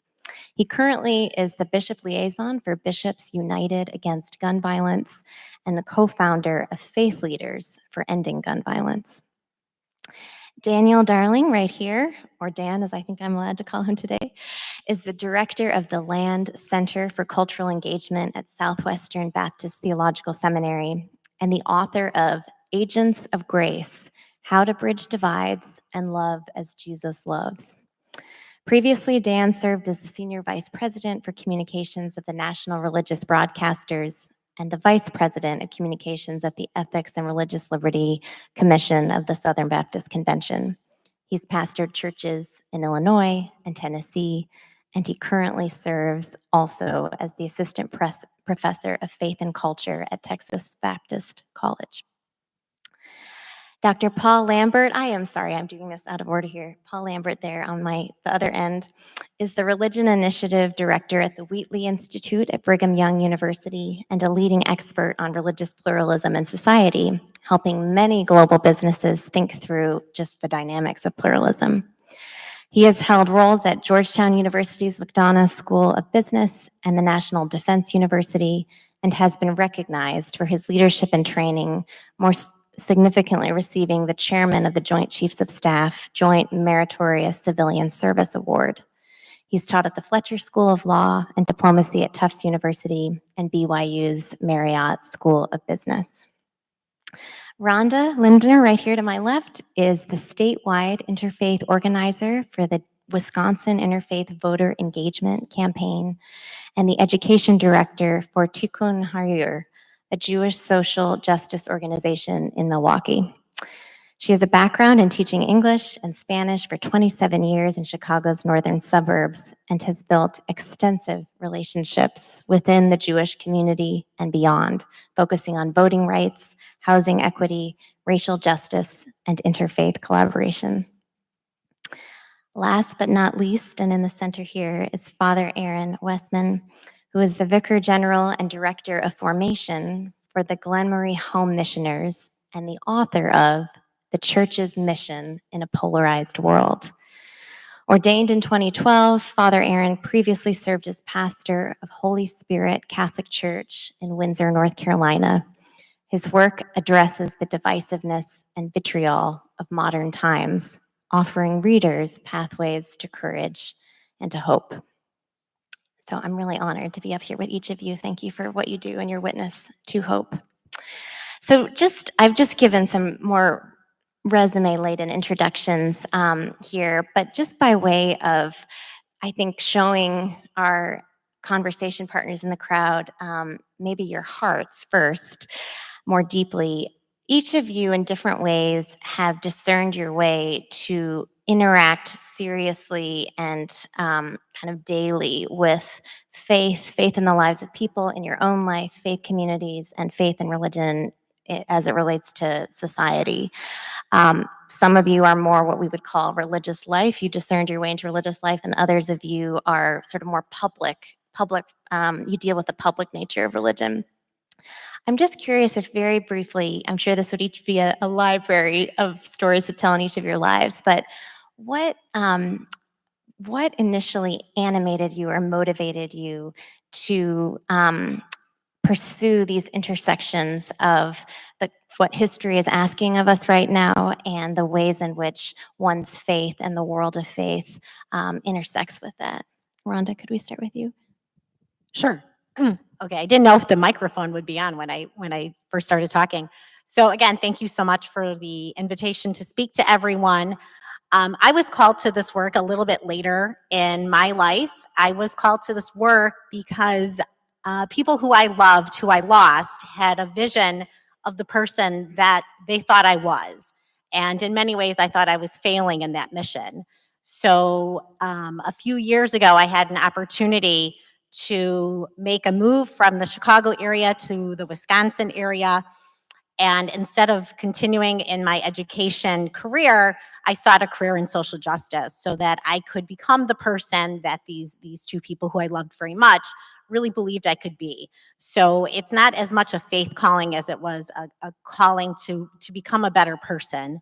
And I consider myself to be one of the lucky ones who was able to change a path and to pursue social justice. I have two grown children. Both of them are also pursuing careers in justice. One is a teacher and one is going to be a litigator. And it's such a blessing for me to be able to walk this walk and talk this talk and be a model for my family, for my community, and to participate in great interfaith discussions like this one. Thanks, Rhonda. Dan? Yeah, I've really, most of my life has been in sort of two worlds. One where from an early age, I felt really a call to ministry, to Christian ministry. And then, but I also had a keen interest in American history, politics. When I was about 10 years old, our family packed up our station wagon in Chicago area and we drove to Washington, D.C. And it was sort of a life-changing experience just being there. And I've come to really believe that the Christian faith is not strictly a private faith. It's a public faith. If you look all through Scripture, we're called to live it out publicly. And I think sort of engaging in the life of our society, the life of the world that God has called us to, is part of the calling of a Christian, and being inspired by folks like Chuck Colson, Francis Schaeffer, and Martin Luther King Jr. and others has really kind of been my inspiration for that. Thank you. Father Aaron? Good afternoon. It's great to be here with you all, and thanks for taking the time to join us for this discussion, and thanks, Ann, and the rest of you all who are here. So my connection really to the challenge of polarization and its intersection with Christianity came back in 2018. I had just finished up studying over in Europe. I was living in Belgium for 4 years, working on a PhD in theology. And I was really kind of given a reprieve from what was going on back here in the United States during that time. I was immersing myself in my dissertation and really looking at European culture and history and art and architecture, and it was really a blessing. And then when I came back to the US in 2018, it was just immediately apparent to me that something had changed within this country. I don't know if it was just because I had been away for 4 years or what it really was, but I sensed a kind of deepened sense of polarization. And I saw that within people in my extended family. I saw that within both of the parishes a little bit that I was serving at that time. I saw it in my own Glen Mary community that I belonged to, and then just saw it in other places. And I kind of at that point thought, I can kind of sort of stand outside the fray at that point, and I didn't think I was going to get sucked into it. And I would say just within a couple of months, I did get sucked into the kind of some of the negativity and the vitriol. And at some point, I just stopped and asked the question, what had happened and what was going on inside of me? And so then the process really of kind of trying to figure out what was going on in me and then within our larger country sort of led me to study the theme of polarization really as a hobby, and then give retreats on the subject, and then ultimately to write a book and then talk around the United States on that theme. So I'm very much concerned about what's going on, but I'm also very hopeful because I have seen that within the Christian tradition, there's a plethora of resources that we can utilize that really are making a difference within the church, within people's families, and also within the country at large. I was introduced to Braver Angels at the first convention in Virginia in 2018. And while there, it sort of reconnected me with my Episcopal roots in the Anglican tradition. We're 500 years old. We're created in the Protestant Reformation in the tension between Protestants and Catholics. And we think that we have toxic polarization now. It's nothing compared to what it was then. And that tension yielded a new way of being and a level of hope. And it's out of tension that my tradition sort of lives into. And so I've been attracted to tension. So Braver Angels is not afraid of dealing with tension. And in engaging with tension, I discover a deeper level with God. And over the years, I was very much involved as a college student in the anti-war movement, and then moved to the homeless prevention movement, now gun violence prevention movement, gay rights movement. And all these movements have been opportunities for me to engage where else God is working. And what I'm inspired to do now is to encourage people of faith, whatever tradition they come from, to engage in the world, to get outside their buildings and outside of their dogma, outside of their tradition, and see where else God is working and join God in that much needed work. Hello, everybody. It's great to be with you today. And thanks for starting us off with a really thoughtful question. It'd really be interesting to hear everybody's way of calling or discernment. There's lots of vocation, whatever we call that. As you suggested, this is a big topic we could spend a long time on. Maybe I'll just point to two points or experiences in my life. The first is from a very young age, I grew up in a very religious household. It never occurred to me that my religious views growing up were separate from everything that I experienced. I, as a kid, recognized that mine weren't the same as other people's, but it was very natural for me in the way that I grew up to approach things from a religious point of view, to say it shortly. Fast forward, one of my first teaching jobs was at a place called the National Defense University, where I happened to teach very senior military and foreign affairs officials from around the world. My students were from about 50 different countries. And I was teaching things about American democracy and politics and et cetera. And one of the questions I often got from my students, who were much more experienced than I was, really seasoned in their careers and experiences, they said, "We don't get this United States thing. You're a secular country, but religion is dripping from everything." what's the deal? And they couldn't reconcile this. Some of them did better than others, but for many for many of these representatives from different countries, the question almost suggested you either do religion or you do the other thing, but how do you combine them? And this got me thinking about, well, yeah, what this does work in the United States and why? And it got me interested in this idea of what is pluralism? And, you know, in the United States, we believe it's this foundational principle or idea. What's really at play, and what are the characteristics or the ingredients that are necessary to make this work and to sustain pluralism? And why is that important to a free democracy? And why is that important to agency? Why is it important to these concepts that have always been so natural to me? So anyway, it introduced a question that then introduced questions of conflict for me. And that, again, those are 2 points, not the whole story, but those are 2 points that kind of got me into this idea of pursuing pluralism in different aspects of the American experience. I'm going to remember that phrase. This is such a secular nation, but religion is dripping from everything. Yeah, that actually helps. I didn't grow up in this country, so I'm perennially perplexed by a relationship with religion, and that helps a lot. Father Aaron, you touched on this, more than touched on this, but each of you, and I do want this to somehow build towards hope, but I think we need to do a little bit of reckoning and at least try to understand the complex ways, it's really quite complex, how a variety of faith communities in the realm of faith have fed into what I think many of us at Brave Angels, wherever we are on the ideological spectrum, would at least agree is some kind of civic political dysfunction in the way we're relating to one another. And I would just love to hear from each of your contexts. It could, you know, how are you finding our nation's present politics and political climate manifesting in your own faith community, if it is at all? And any one of you can go, and then I'll sort of see who seems most chomping at the bit. Well, I work You wanna go? in interfaith, so I see it in multiple ways.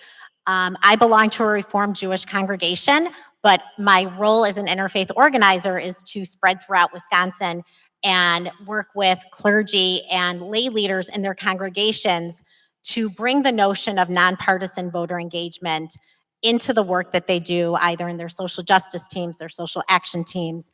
And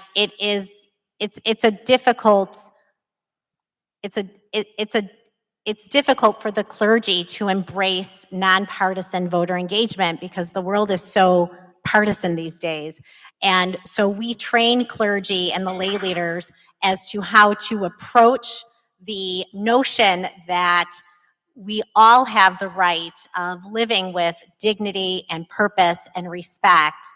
And whether we believe it because we are made in the image of God, we are made in the image of spirit, or just through whatever natural processes we believe in, that here in America, there is a democracy, and that belief of respect and dignity starts with voting rights, and that everyone should have free and fair access to voter registration and to get to the polling place.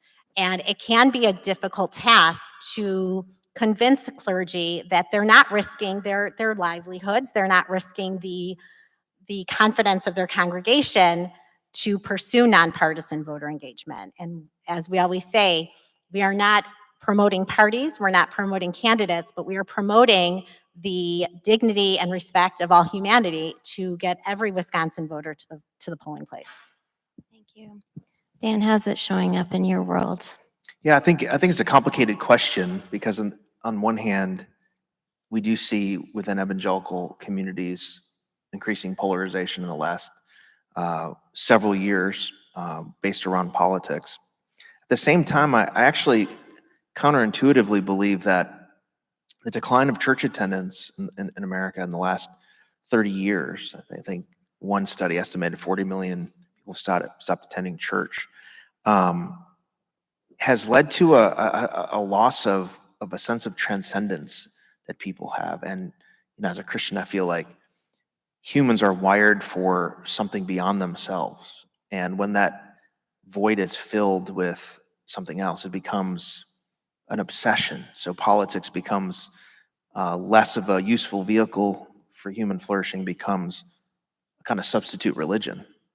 And so I actually think spiritual formation and church attendance and rich religious community can actually form people for their life in the world in a way that tempers their politics. It gives them a sense of realism of here's some good we can do, but we know we're limited and all those things.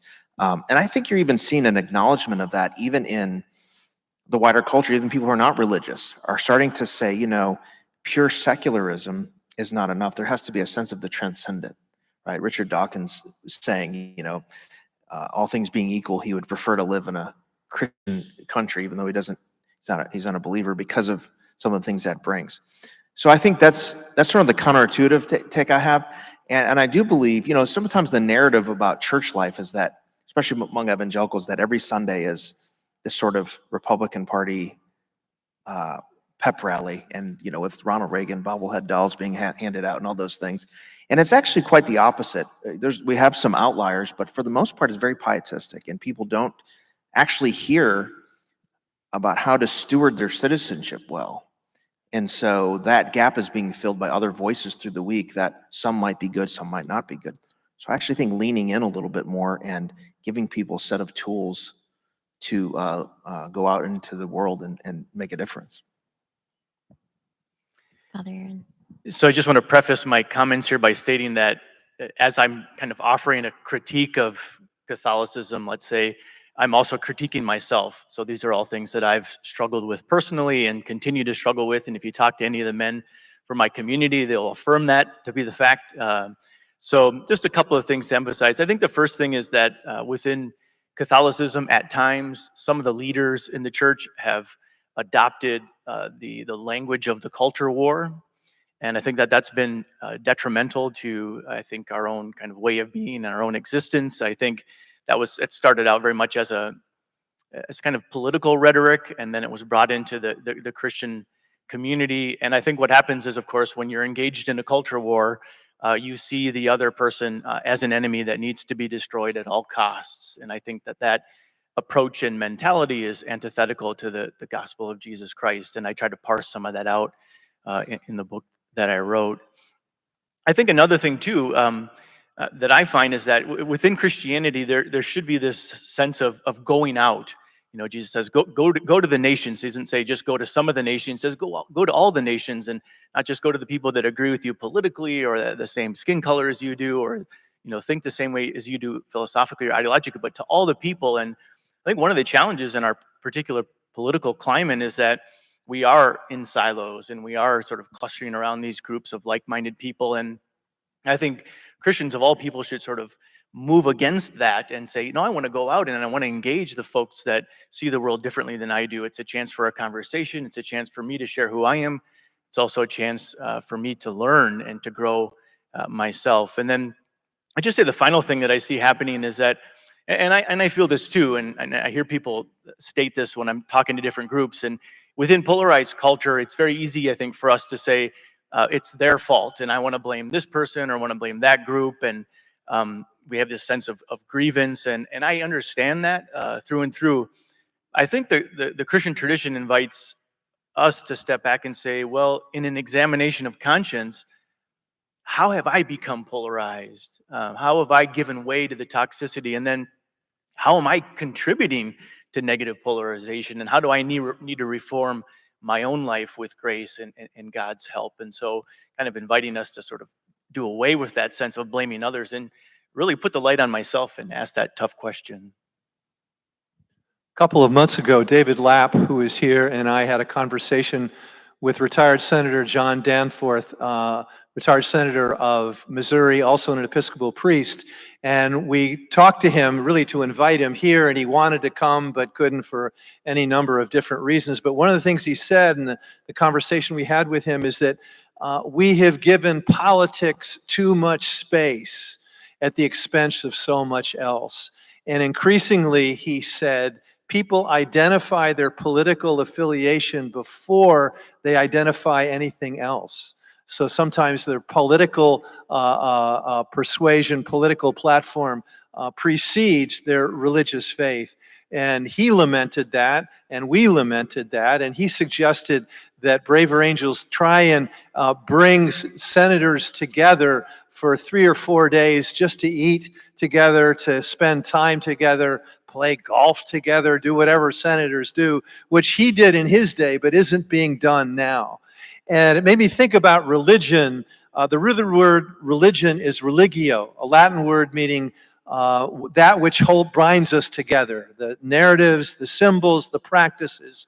And so many of those symbols, narratives, stories have been weaponized now, and they've been operating on an ego level. And I think what we can do in the religious world is to invite people to a soul level, where love is born, where imagination and creativity come from. And I think we need to engage that more. It's tough to do, but as we heard earlier in the Bipartisan Cafe, we know this is tough, but we still have to keep doing it. And I really believe God is calling us to do it.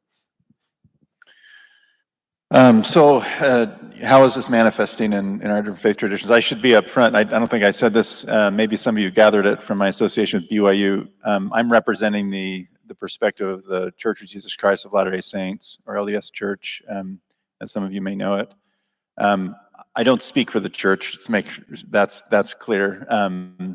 But I am an active member within it.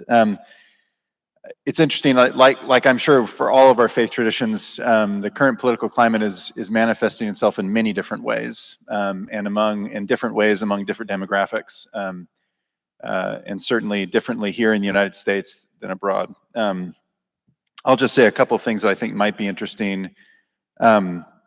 We, of course, have representation in the church from, if we want to use the spectrum analogy, from far left, far right, and that manifests itself in our local congregations, of course.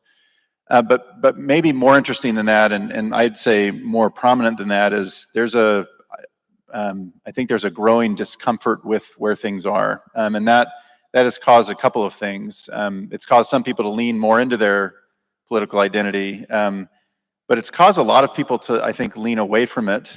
In some cases, it's actually, we've seen people, and I'm not suggesting this is because of politics, but interestingly enough, over the last 10 years, we've seen an increase in religiosity among some of our members. So an increase, and that's different from the secularization that we've seen, or the growth of nuns that we've seen. We also see people falling apart, or falling away from the church.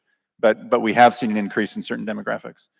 Our younger generations, we've seen a growing discomfort if they grew up viewing their political or a political party as aligned with the gospel or aligned with the church.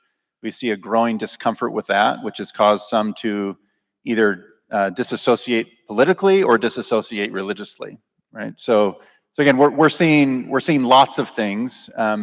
But I think if I had to have a headline, it would be that there's a discomfort with the idea that religion and politics can be synonymous, that a belief and a political party association is appropriate. I'll just say that the context we are seeing officially from the church, or from the teachings of our church, is absolutely a message of peacemaking and pluralism. In fact, I would say the most prominent teachings of, we have what we call a prophet, our church leader.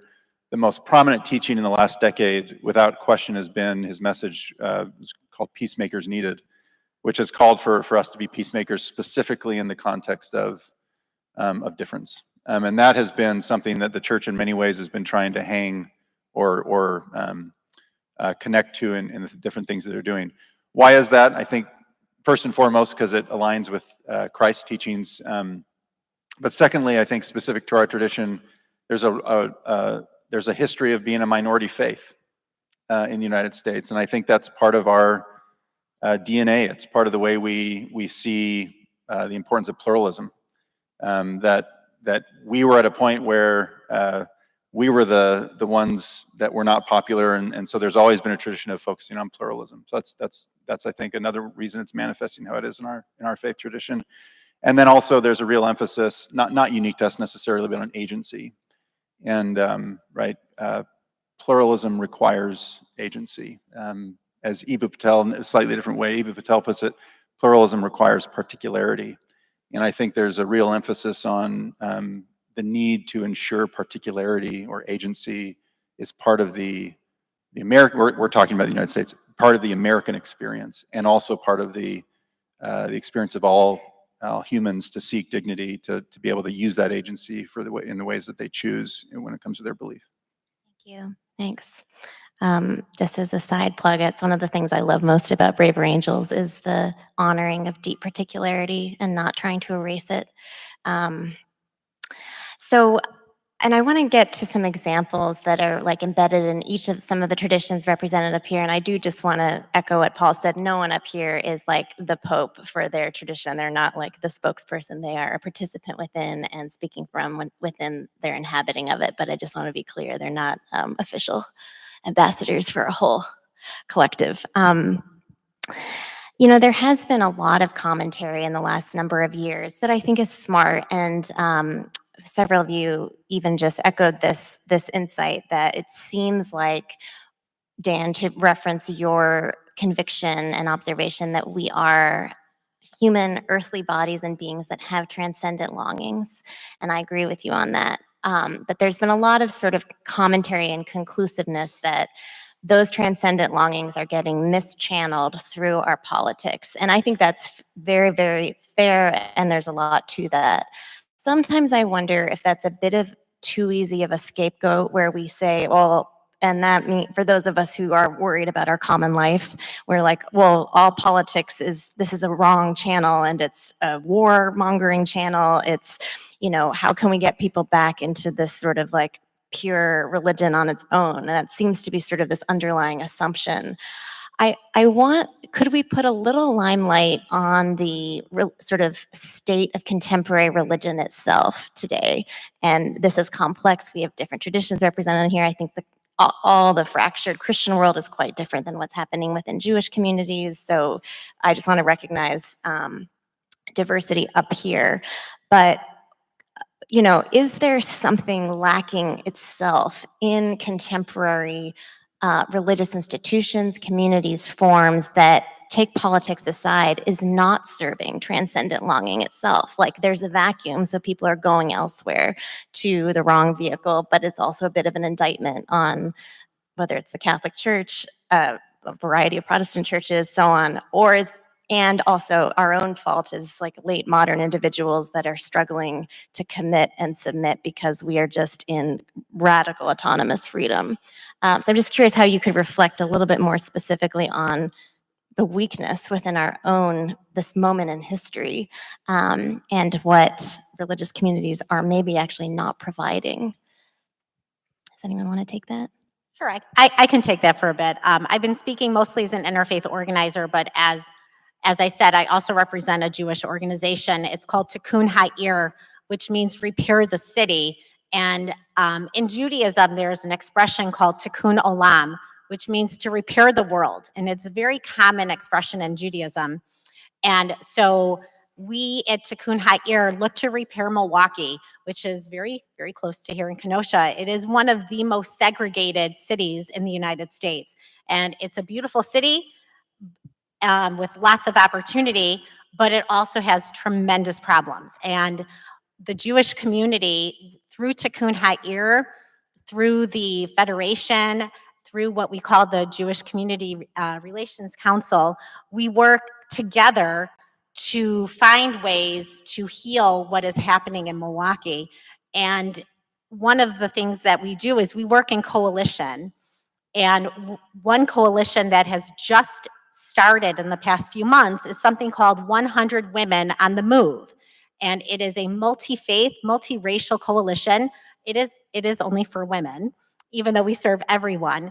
And what we're doing is we're looking at what is broken in Milwaukee, and instead of focusing on that, which I can in a moment, we're coming together, and within Milwaukee, we are asking people to look at what is broken and find in themselves the way to fix that. And one common way we can fix the problems of Milwaukee is to make sure that everyone is voting and everyone is getting to the polling locations and able to voice their values through their vote.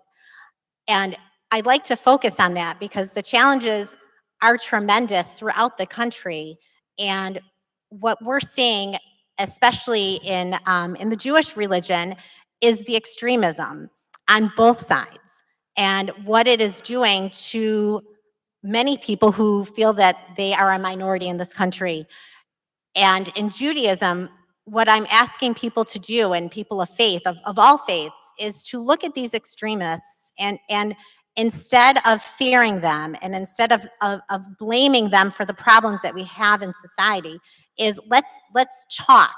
Let's find a common path and learn what causes people to move towards such polarization, and what can we do in the spirit of Tikkun Olam to heal what is broken, not just in the world, but in the people that we're seeing. And I think that if we can continue to work to bring people towards the center, to heal what's broken in them that makes them go towards hatred, go towards extremism, perhaps we can build this better democracy that respects all of our faith traditions. And again, that is a major part of Judaism, which is the repair, to not stand idly by while your neighbor bleeds, whether they're bleeding in a physical way or internally in their soul.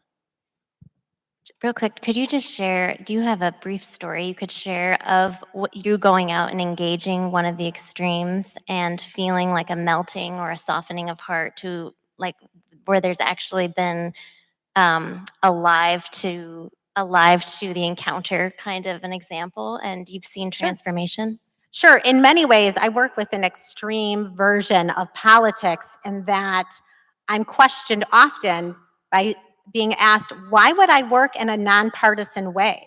Why would I want to talk to people who don't believe what I believe in? And my answer to that is, this is a democracy, and we have to value the voices of everyone, not just who we believe in. And there are times where people remain in their camp, but through conversation, it really does move people to understand that it's really through communication, through listening, that we can break down these barriers.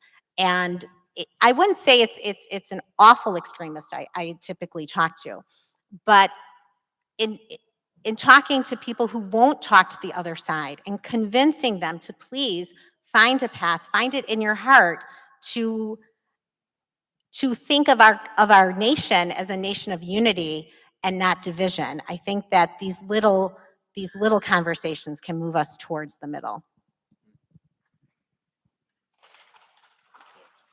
I think one of the things that religious communities are struggling with, I could speak for, Baptist churches, evangelical churches that I am a part of, is just the dramatic disruption that the digital revolution has brought about, and many incredible and good things that we enjoy, but the sort of ways that our conversations now are mediated through screens and through other ways, that we don't have the face-to-face contact, loss of community. I think there's profound loneliness that people have.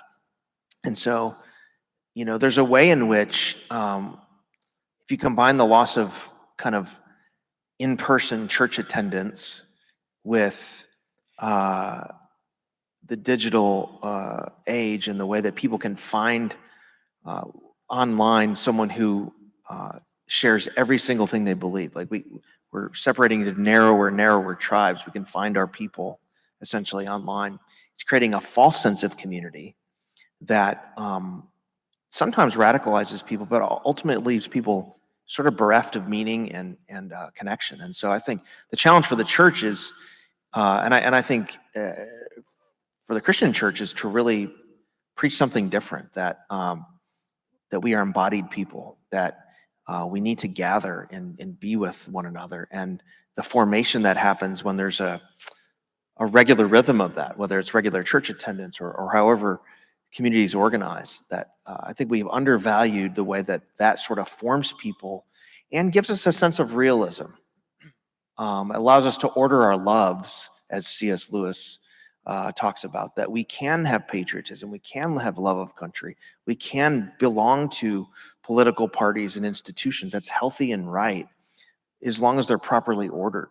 And those regular times of rubbing up against other people, of participating in the sacred rituals of our tradition, give us a sense of realism in those secondary and tertiary loves that allows us to live in a healthy way and see our neighbors as image bearers and not enemies. So this is a really complex question. I think it's a great question. And so I'll say something which is at least slightly controversial within the Catholic world, but I think many out there who are Catholic will be able to relate to this. So dealing with this whole thing of transcendence, and are people really receiving that and getting that within the Catholic faith today? So the Catholic Church went through the Second Vatican Council back in the 1960s. And so really for the last 60 years, the church throughout the world, the Catholic Church that is, including here in the United States, has tried to figure out how do you implement this massive event that took place with 16 documents and all of this wonderful, beautiful, rich teaching. And I think some of what has taken place over the last, let's say, 60 years, but especially right after the council, was that a lot of the transcendent elements that the church provided to people were done away with, sometimes intentionally, sometimes not. So, you know, there was a lot of the sacred art was covered up. Perhaps some of the more beautiful vestments were taken away and put aside. There was much more of an emphasis on the immanent reality and the communal aspect of Catholicism, again, which are both very much true. But I think people maybe were missing to some extent that more transcendent reality, the sense of mystery, that sense of awe. So what you see now within the Catholic world is that many in the younger generations really are longing for that. And so, you know, if you go to a seminary, which I guess it was 12 years ago now, but, you know, within seminary culture, people are wanting to bring back the incense and the bells and the whistles and more sacred art. And I think they're trying to kind of create this deeper sense of mystery and transcendence. Now, when that disappeared to an extent, did people seek that out? Affiliation? Did they transcendize or sacralize political leaders or politics? That's a more complicated question, which I'm not going to try to answer. I think that some people have argued that that's the case. On the other hand, however, I think oftentimes if the church itself is not seen as being involved within what we might call the social mission of the church, that is being involved in reaching out to the poor, being involved very much politically, not necessarily, you know, in terms of partisanship, but definitely being involved politically, it can be partisan. If the church isn't seen as doing that, like being out in the world and trying to transform the world around us, well, people can be turned off by that as well. And they can say, well, look, here's this political organization or here's this political party that really is concerned about the world and the poor and going to the peripheries. Therefore, I'm going to sort of turn my back on my own faith tradition and get more involved there. So it's a complicated thing. I think what we're trying to do in the Catholic world is hold together the more transcendent devotional aspects of the faith, as well as lean into the social gospel or the social mission of the church. Yeah. If I could add one thing real quick. We're seeing something similar in evangelical communities. You know, the latter part of the 20th century, there was a sort of explosion of what we call seeker-friendly evangelical churches. And a lot of good, but there was a sense of let's get rid of some of the symbols or turn off to people. Let's make it a little bit more palatable for people to come in. And we're in a cycle now where similarly, a lot of younger generations are saying that we want more of the sacred. We want more liturgy. We want more ancient texts. And I think you can connect the two, that connecting to younger generations, how, you know, the ancient text and the great tradition, as we say in the Christian world, the great tradition, how that actually empowers you to do work and equips you to do work and prepares you for your life in the world. So those two things are not competing, but they're connected actually. I've been ordained for 45 years, and in that time, there has been a steady decline, a hemorrhaging of people leaving religious communities, not just the Episcopal Church. Dan and I have talked about this. And that's been happening sometimes with greater acceleration than at other times. And there's a lamenting of that. I lament that. I grieve that. Many of us probably grieve that who've been part. And we remember, people told me, oh, there were 500 kids in Sunday school 30 years ago. Whether that was true or not, that was the memory that people had. And so things have unraveled. And there's a desire in many ways to put it all back together. And a lot of energy that I experienced as I served as a bishop were congregations trying to fix it, And often they were assailed by what I call the killer bees: buildings, budgets, boilers, and burnout. And then somebody had to add bishops to that as well. And that could take up a lot of time. And often people in congregations, almost every congregation would ask me, Bishop, what do we need to do to get more people in church? And I'd always say, that's the wrong question. The question we need to ask is, what is God calling us to do? What is God calling you to do? And in all this unraveling, I think there's an opportunity for us in religious communities across the board, interfaith, ecumenical, all the way across the board, to claim our roots. We've talked about that symbolically, otherwise, to claim our roots, engage in the world. Jesus, from the Christian perspective, said go much more than he said come. And so for us to go, and we all have gone to be here, and to be fed here, and to be empowered here, and to be inspired by hope here, so we can take it into our communities. I consider that a profoundly spiritual exercise.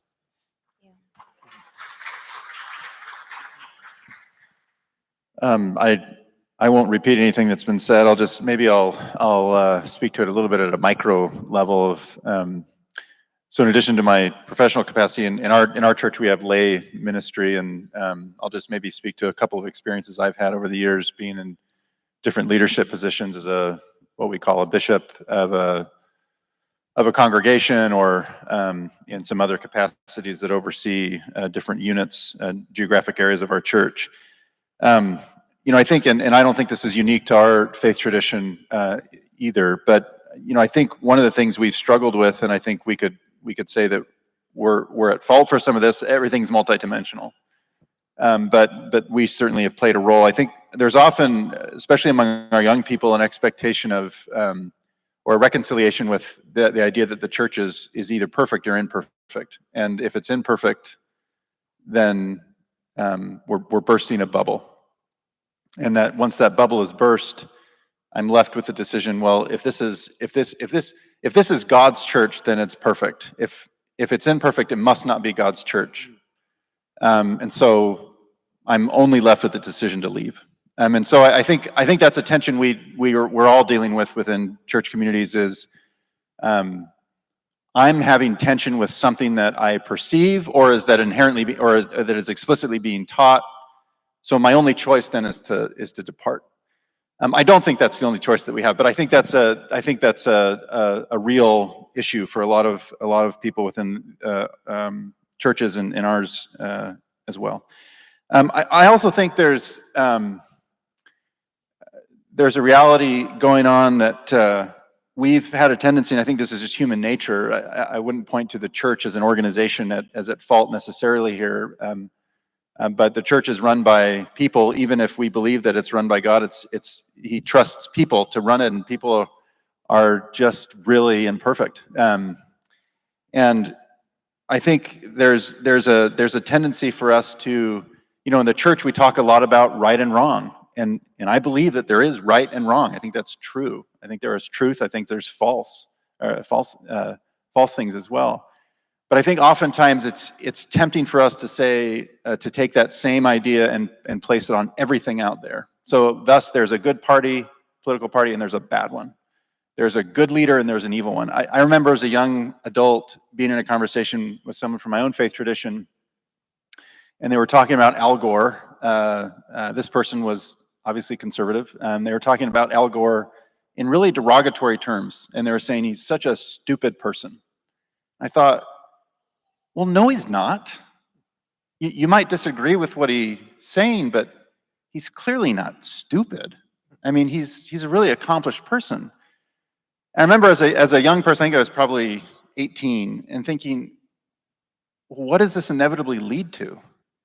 If we must put everything in a good or evil category, this is inevitably going to lead to a really bad place in how we engage the world around us. And I think that's a tendency that we have, and I think it's served us really poorly. And I think that's something we struggle with in our church. Is that it's really easy, it's frankly lazy and unrigorous to say, well, the Republican Party is this and the Democratic Party is that, or pick your thing.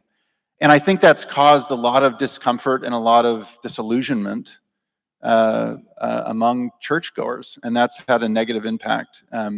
And not only among those that leave, but even within our communities, that we start thinking, well, in order to be here, you must, here's the litmus test. And we're only comfortable worshiping with you if you've passed that litmus test. So I think these are real things that we're struggling with. To kind of, to your question, Anne, of what are some of the struggles? But I don't feel comfortable in saying that without also saying, but there's incredible miracles going on within our churches as well. And that's, I think that's where we're going with all this is, the miracle that people are coming together, the miracle that we're trying to implement. I mean, Braver Angels is a great place to say this. We're trying to implement those principles, those ideas that can lift us from false dichotomies, that can help us to see beyond an evil, good choice in everything. And that's not to say I'm not advocating for moral relativism. I'm just saying I think it's easy for us to get into lazy constructs while it's more complicated than that. Thanks, Paul. Miracles. I'm guessing, actually, each of us up here, I don't want to overly assume this, but given that we're representing different forms of faith, that we're probably also all people of prayer in some way or another. And would love to hear each of you try to articulate what you sense is the invitation for people who are listening spiritually and horizontally to other people and to the times in specifically the next 5, what are we in, June, 4 months before an election, given that's the frame for this panel, but also after November, specific to this national moment that may be getting more intensified. I think there's so much exhaustion out there, so we'll see how intensified it gets. But what is the invitation for people of faith and organizations animated by faith to serve this moment? How can we be of service? Dan, go ahead. I think one of the things I try to tell communities that I speak to, and there is a lot of exhaustion, about politics, about this particular election, our particular choices in this moment, and I try to really give them 2 things. I think one is, as crazy as it sounds, gratitude for the moment. There's a lot of people around the world that would love to have our partisanship because they don't have a say, right? If you're in a North Korean prison, if you're in in Russia, if you're in places in China and other places, they're not complaining about partisanship. They're not complaining about their politics because they have none. They have no opportunity to speak. So even as loud and noisy and dispiriting as it can be, it's still a privilege that few people in human history have had. So to have some gratitude that we get to participate in this, however ugly it seems. I think the second thing I try to tell folks is that, this comes from our belief that, that Christ is Lord over all and that he has sovereign, that God has made us for this moment. And he has put us here in this moment in America in 2024, not by accident.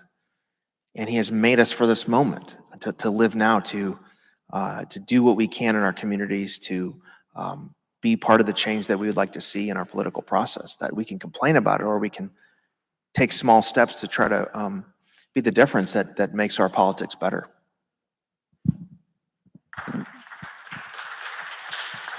I'll break the order mold here a little bit.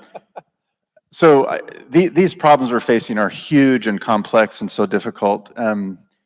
For me, the more I think about it and the more I study from my faith traditions, sacred texts and teachings, the only place I've been able to land is that the solution is in the one-on-one. It's in the personal. It's simple. And I'm not trying to oversimplify this, but I've just thought, what can I do? And I think the thing I can do is impact the people in my circle of influence. That I can try, in speaking from my faith tradition, I can try and emulate the behaviors of Jesus Christ. And as I think about him and I study him, I think, yes, there were moments when he spoke to large groups, but the things that we revere the most about his ministry is the one-on-one. And I think that is where I will have most impact. And I think thinking in one-on-one interactions is much more powerful than trying to take on a problem in aggregate. Let me give an example. At the very beginning of the pandemic, I happened to be serving as a congregational leader. Like I said, we have lay ministry in our church, so we're asked for a certain period of time to serve in different capacities, whether that's a teacher of children on Sunday or to be what we call a bishop, which is the same as someone that oversees the congregation of, in my case, it was about 600 people. I have no training for this, but in the beginning of the pandemic, we were starting to bring people back to church, and our church's position was that we should mask in the United States. And so I, in my communications to our congregation, asked that they mask when they come to church. And I had someone in our congregation that accused me. She happened to be very, very politically active and identified in one side of in one political area. And she accused me of some pretty amazing things. If you remember from that period of time, there was accusations of people that were masking were involved in things like pedophilia and Satan worship. She spoke to her ecclesiastical leader with this kind of thing, and I thought, whoa, this is crazy. I'm not that. I'm trying to do my best, and I thought, what's the right response here?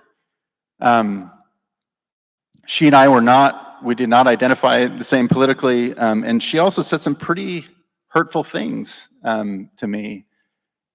I'm not trying to lift myself up here, but what I did is I need to sit down with her. So we ended up having a really long conversation. Neither of us came out changed politically, and thank goodness. That wasn't my role. But I heard her. I heard where she was feeling like the only one that was that way in our congregation. She felt like another. She felt like there was things being imposed on her in the particular area that we lived in, Northern Virginia. I heard her. In so doing, I learned to love her a little bit more. She heard me and where I was coming from and the responsibilities I had as ecclesiastical leader. That was a one-on-one conversation. I don't think I would have had that kind of impact on her if I had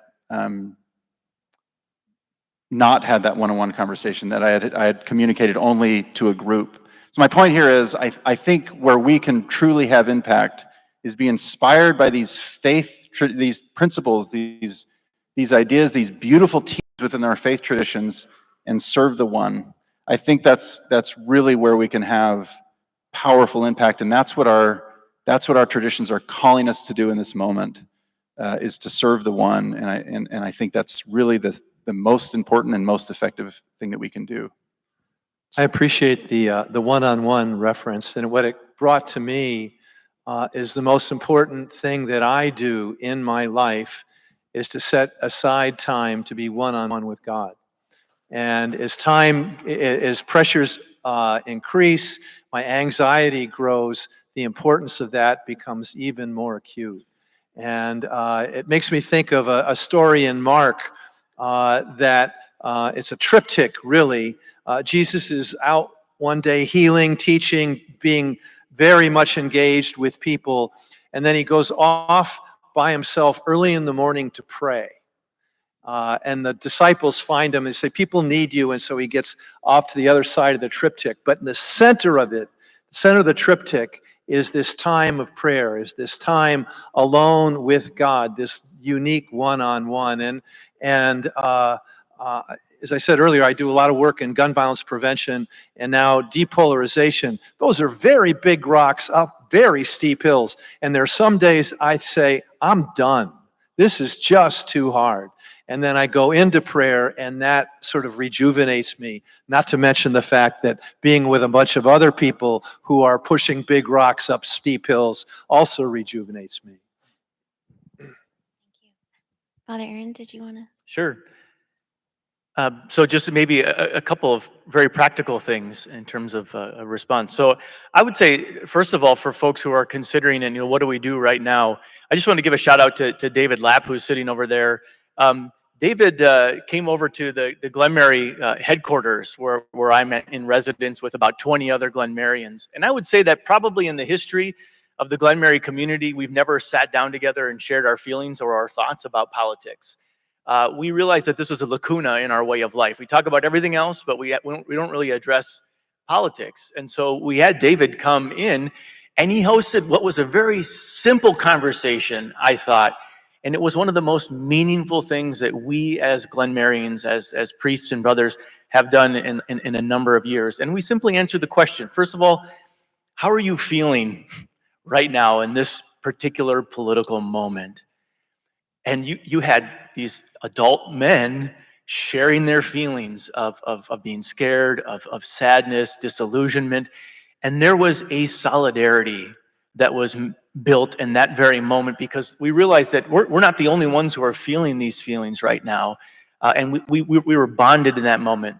The second thing we did was just simply answer the question, what from our faith tradition is motivating me? How is it informing me to see this particular moment, both how I see it and how I'm going to respond? So then you had people saying, let's lean into our tradition, and what is it that's here that is helping me through this particular moment? And the richness of what was shared in that very simple gathering and sharing was profound. And so I'd say, find 5, 10 other people in your parish and hold something like this. Have a conversation where you're just sharing your feelings and talking about how your faith motivates you at this time, and see the solidarity that is built up around that community. The second thing I would just add very briefly is that I have found tremendous hope in kind of reflecting on the life and example of Jesus. And I would say that for folks, if you have faith in Jesus, to lean into that and the example that he provides. If you don't have faith in Jesus, even just looking at him as a historical figure and a very kind of an important example. One of the things that I noticed in doing my own research is that Jesus was this person who was constantly crossing over to the outsider. So he saw the ostracized one, he saw the person who disagreed with him, he saw those people who were even threatening his own life, and he never backed away from that moment. But he had this bravery, this courage, and he got out and he crossed over into their midst to do what I would call to bring about a salvific moment. And sometimes that was, he would just simply be curious and listen. Sometimes he would heal. Sometimes he would challenge the people that were around him. But I would say that just lean into one's relationship with Jesus through prayer, but then also the example, because I think that is a great source of how we might respond in this moment. Thanks, Father Aaron. Sure. So as an educator, I always like to share a couple of traditions from the Jewish faith, especially in an interfaith room.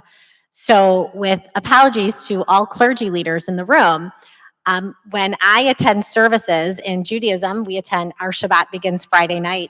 And typically my husband and I go to Shabbat services. And like I said, with apology to some clergy, I sometimes stop listening to the rabbi at the bima, we call it. And instead, with his encouragement, he always says, if you find yourself fading a little bit, go look at the opposite side of the pages with more modern interpretations and different readings. And I tend to do that. And sometimes at the end of service, I'll take a snapshot of it. And as I was thinking of different prayers for today, or not prayers, but just words of that uplift the Jewish spirit, there's one that comes to mind. And forgive a little bit of my Hebrew, it's not the best accent. And it goes in Hebrew, Olam Hesed Yibaneh. And it then becomes this beautiful song. And it says, I will build this world from love, and you must build this world from love. And if we build this world from love, then God will build this world from love. And I have had the opportunity to sing this song in times of great celebration, but I've also sung this in times of tremendous tragedy. And it always uplifts me because it's about me, it's about you, it's about we, and how we as a community, the work that we do here will help God do the work as well. And it's such a tremendous piece for me and probably for a lot of others. And like I said, it is sung in times of celebration and also in times of tragedy. I'm still reliving my daughter's wedding. She was married June 9th, so just a few weeks ago. And we put together a booklet of all the Jewish tradition and ritual for many people who weren't familiar with it. And I will tell you, it was quite beefy. It was complete. It was a reading assignment. And so many of my friends who are not Jewish were so thankful for it and so uplifted by the ritual. And the wedding was steeped in Jewish tradition and ritual from the ceremony to the celebration as well. And how the ritual is about being inspired by love and working to create more love in the world.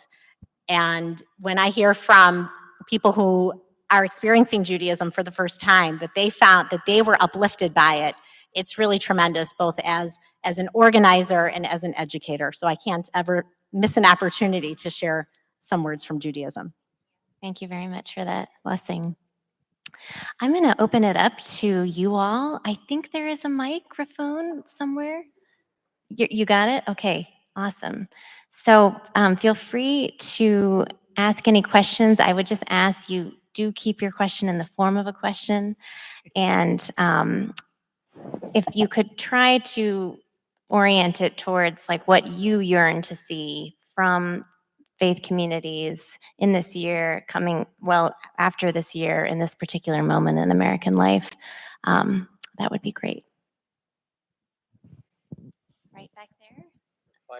Oh, they're finding a mic here. Here we go. We have plenty up there. Going out, that's a perfect embodiment. All right. Wow. It's more of a comment, but you want it as a question. And it's not meant to be any kind of criticism at all. I don't think any of you are sitting up there representing braver angels. Am I right about that? Okay. Or we all are.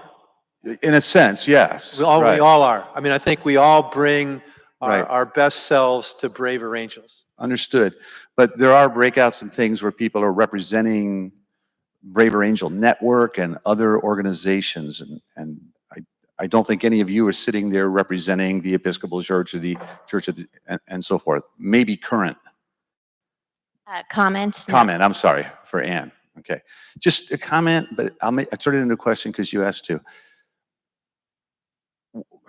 Why, and it's not meant to be critical, but why nothing but Judeo-Christian religions represented here? And again, it's not meant to be critical. It's just a question. Well, I don't know exactly why. I don't think any of us up here were responsible for designing this curation, but it would be wonderful to have others as well. But I think this is a slice of like a fairly major piece of American life demographically, but I can't speak to that decision. We need to get better at this, to be more diverse religiously, interfaith, and I think we're working toward that. That's just my opinion. I'm not representing Braver Angels with that, but we need to get better at that. There are excellent organizations that, this is one panel, and I think who knows, maybe other people were asked. We might all be third and fourth choices. But there are some really excellent organizations that are being very comprehensive in their faith approach, and I'm happy to talk about some of those. I'm sure all of us could talk to that. Right. And my organization, which is the Wisconsin Interfaith Voter Engagement Campaign, our last event was, as I said, multi-faith, multiracial. And in our Juneteenth parade march, we had Jews, Christians, Muslims, and Buddhists represented.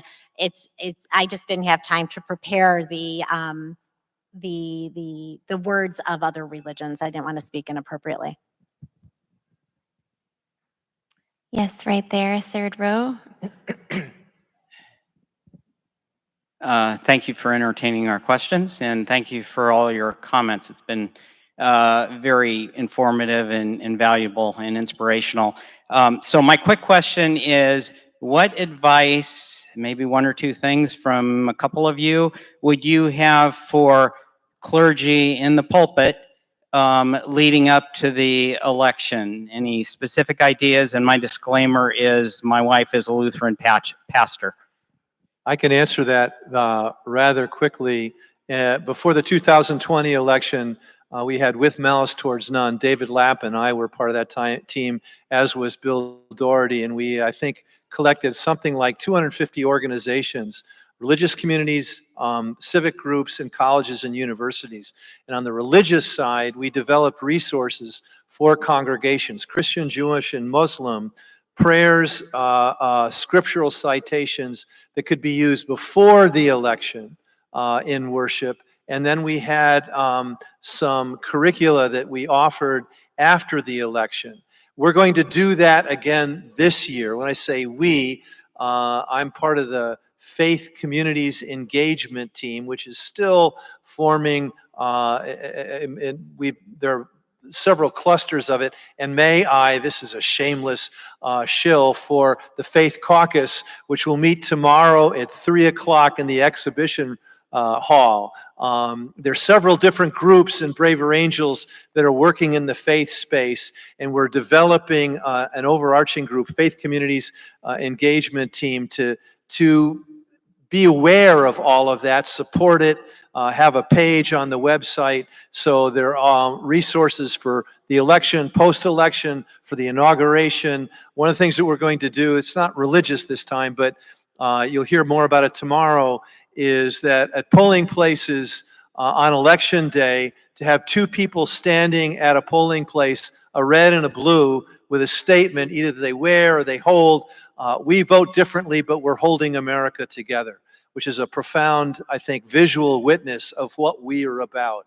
And hopefully that will reduce the anxiety of people who are coming to the polls, and also lift up the vision and purpose of Braver Angels.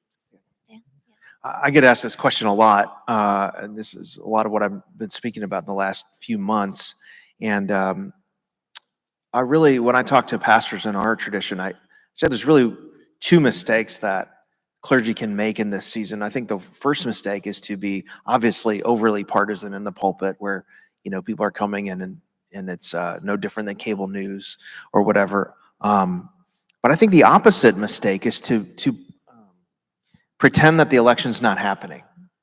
And I think actually that's where a lot of pastors are, because they're so nervous about the polarization and sort of just don't address it. And I think there's a middle way to really help your congregation through it. How do we conduct ourselves in this season as the people of God?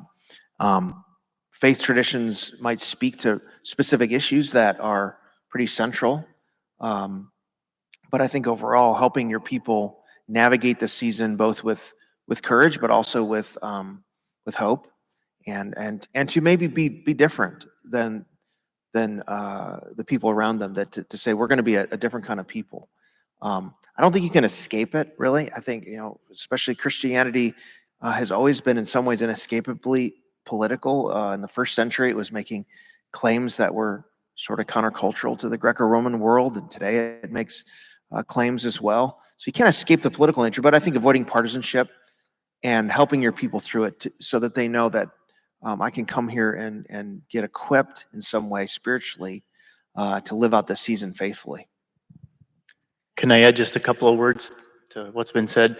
So I think maybe the first thing I would offer is that in our political climate, I think one thing that has resonated well with people is that And when it comes to politics, we can talk about who to vote for or what we should think about issues, but I think our particular moment is really a conversation about how are we being called to treat each other. And I think that that's a very helpful conversation, and it requires, then, I think, a reflection upon spirituality.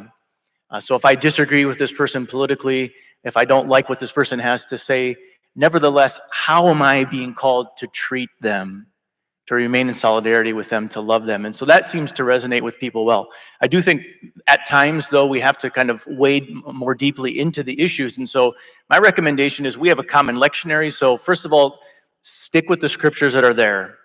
Okay, they're there for a reason, and these are the safeguards so that you're not kind of pushing your own agenda on the people. The second thing is allow the broader tradition to speak for you. So we have Catholic social teaching. So we have popes that have written about social issues for a couple of centuries. Use their voice and say, this is the official teaching of the church, trying to address a particular issue. And then when it comes to the third move, be humble about it and say, look, I know that not everybody here is necessarily going to agree with what I'm about to say. I'm not trying to rile everybody up. I'm not trying to be offensive. I'm just asking for us to wrestle with this as a faith community. And I have found that, like, my own vulnerability in that moment is an invitation to people then to just sit with what is said, to pray about it, to think about it, and then it produces better conversation after the fact.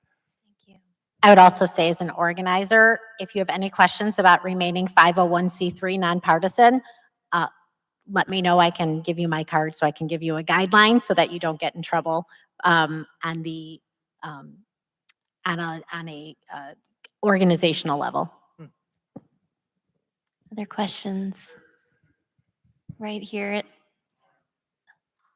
I hope I ask this question and, be topical. You ever deal with topic questions like Christian nationalism? I mean, within the church, how to address it in a, as a faithful Christian. I get that question all the time. And then the other one, I didn't know if I should ask, but I will. What about when people ask you as a Christian, how can you support a particular candidate, specifically Donald Trump? Do you have, not representing your church, but do you have any suggestions? Because I get that all the time as well. Thank you. Does anyone want to talk about Christian nationalism up here? In some of the conversations that I've had and speaking that I've done, people will say, oh, I can't do this Braver Angels work because I will be betraying my values. And my response to that is that my commitments, my positions are stronger now than they ever have been, but my desire to be in relation is even stronger than that. And the desire to find common ground is stronger. I refer often to the term mandorla, M-A-N-D-O-R-L-A. It's an Italian word meaning almond. It's the shape that's created when two circles intersect. Think of Venn diagram from 6th grade math. Remember that almond space. In medieval art, the mandorla was the space between heaven and earth. Today, to my mind, mandorla is between red and blue. And Braver Angels dares to invite people into that mandorla space. A lot of people won't go there. They wait there for whatever reason, but we invite them, and people can only be invited. They can't be kicked into it. They can't be forced into it. They can be invited. And I think that's the work that we need to be doing. At risk of opening up a Pandora's box, I could talk a little bit about the Christian nationalism conversation. I think briefly, I think we have to distinguish between, just like this term and other terms, right? Christian nationalism, woke, other terms that originally had meaning but are so elastic now that they encompass. I think we have to distinguish between, people of faith who do want to press into, bring their values to the public square and shape public policy, which I think is healthy, and, a small minority of folks who, want to get rid of the Constitution and establish a theocratic state. There's actually been some polling out there that shows that's a very small a number of folks. We did a poll of Southern Baptists, for instance, and overwhelming majorities want religious freedom for all, want people who they disagree with to have freedom to express themselves. And so I do think it's a conversation. I think it's a somewhat of an academic conversation, but we have to be careful about labels as well, to put that and other labels on folks that maybe just have a different opinion than us. That won't satisfy everybody, but. Yeah, I'll just say, I think, so there is actually some really good data out there about what people think they mean by Christian nationalism, and which would suggest to me that before we ever engage in a conversation about Christian nationalism with anyone, we should probably define our terms. Otherwise, it's kind of guaranteed to be a fruitless conversation.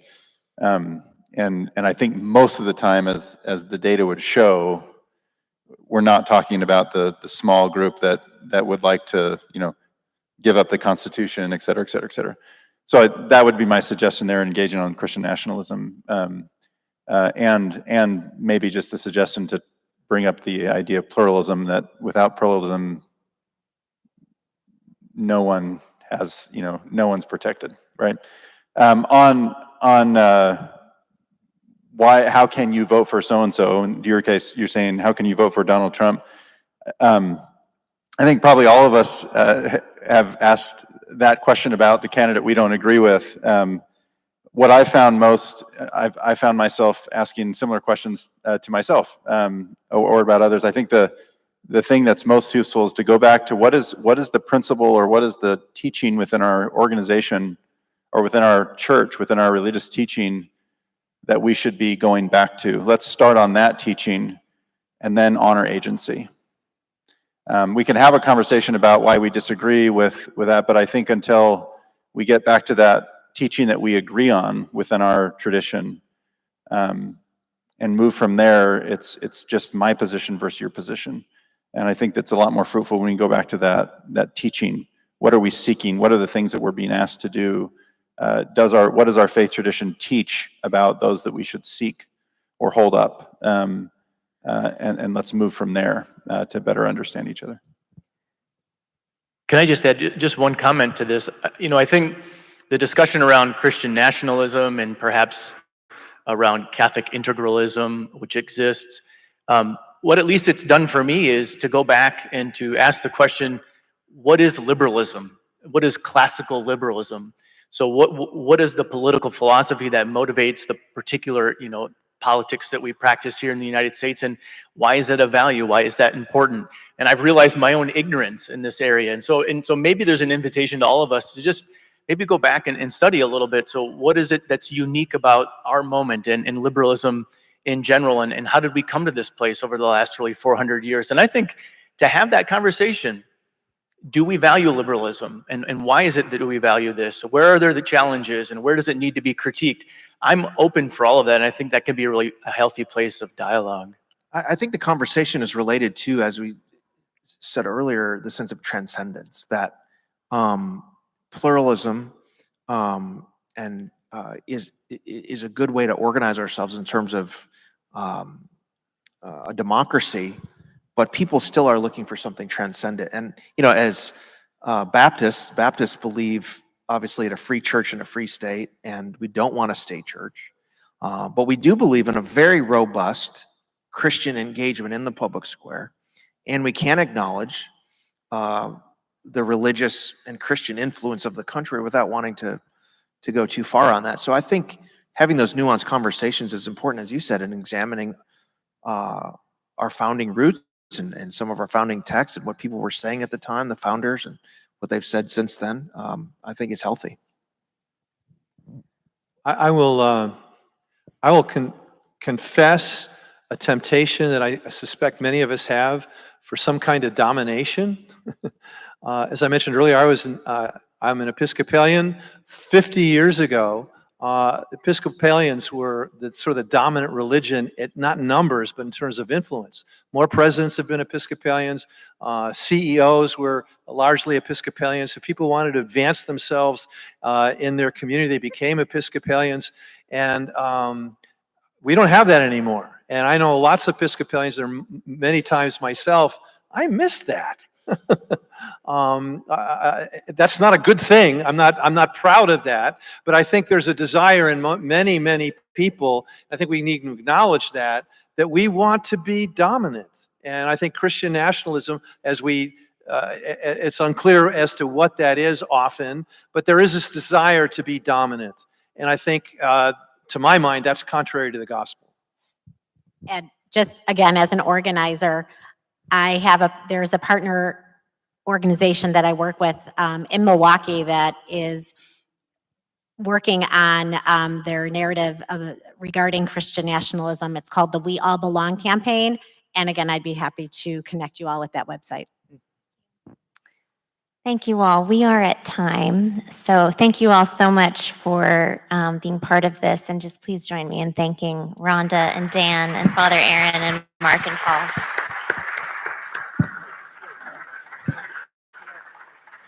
Thank you.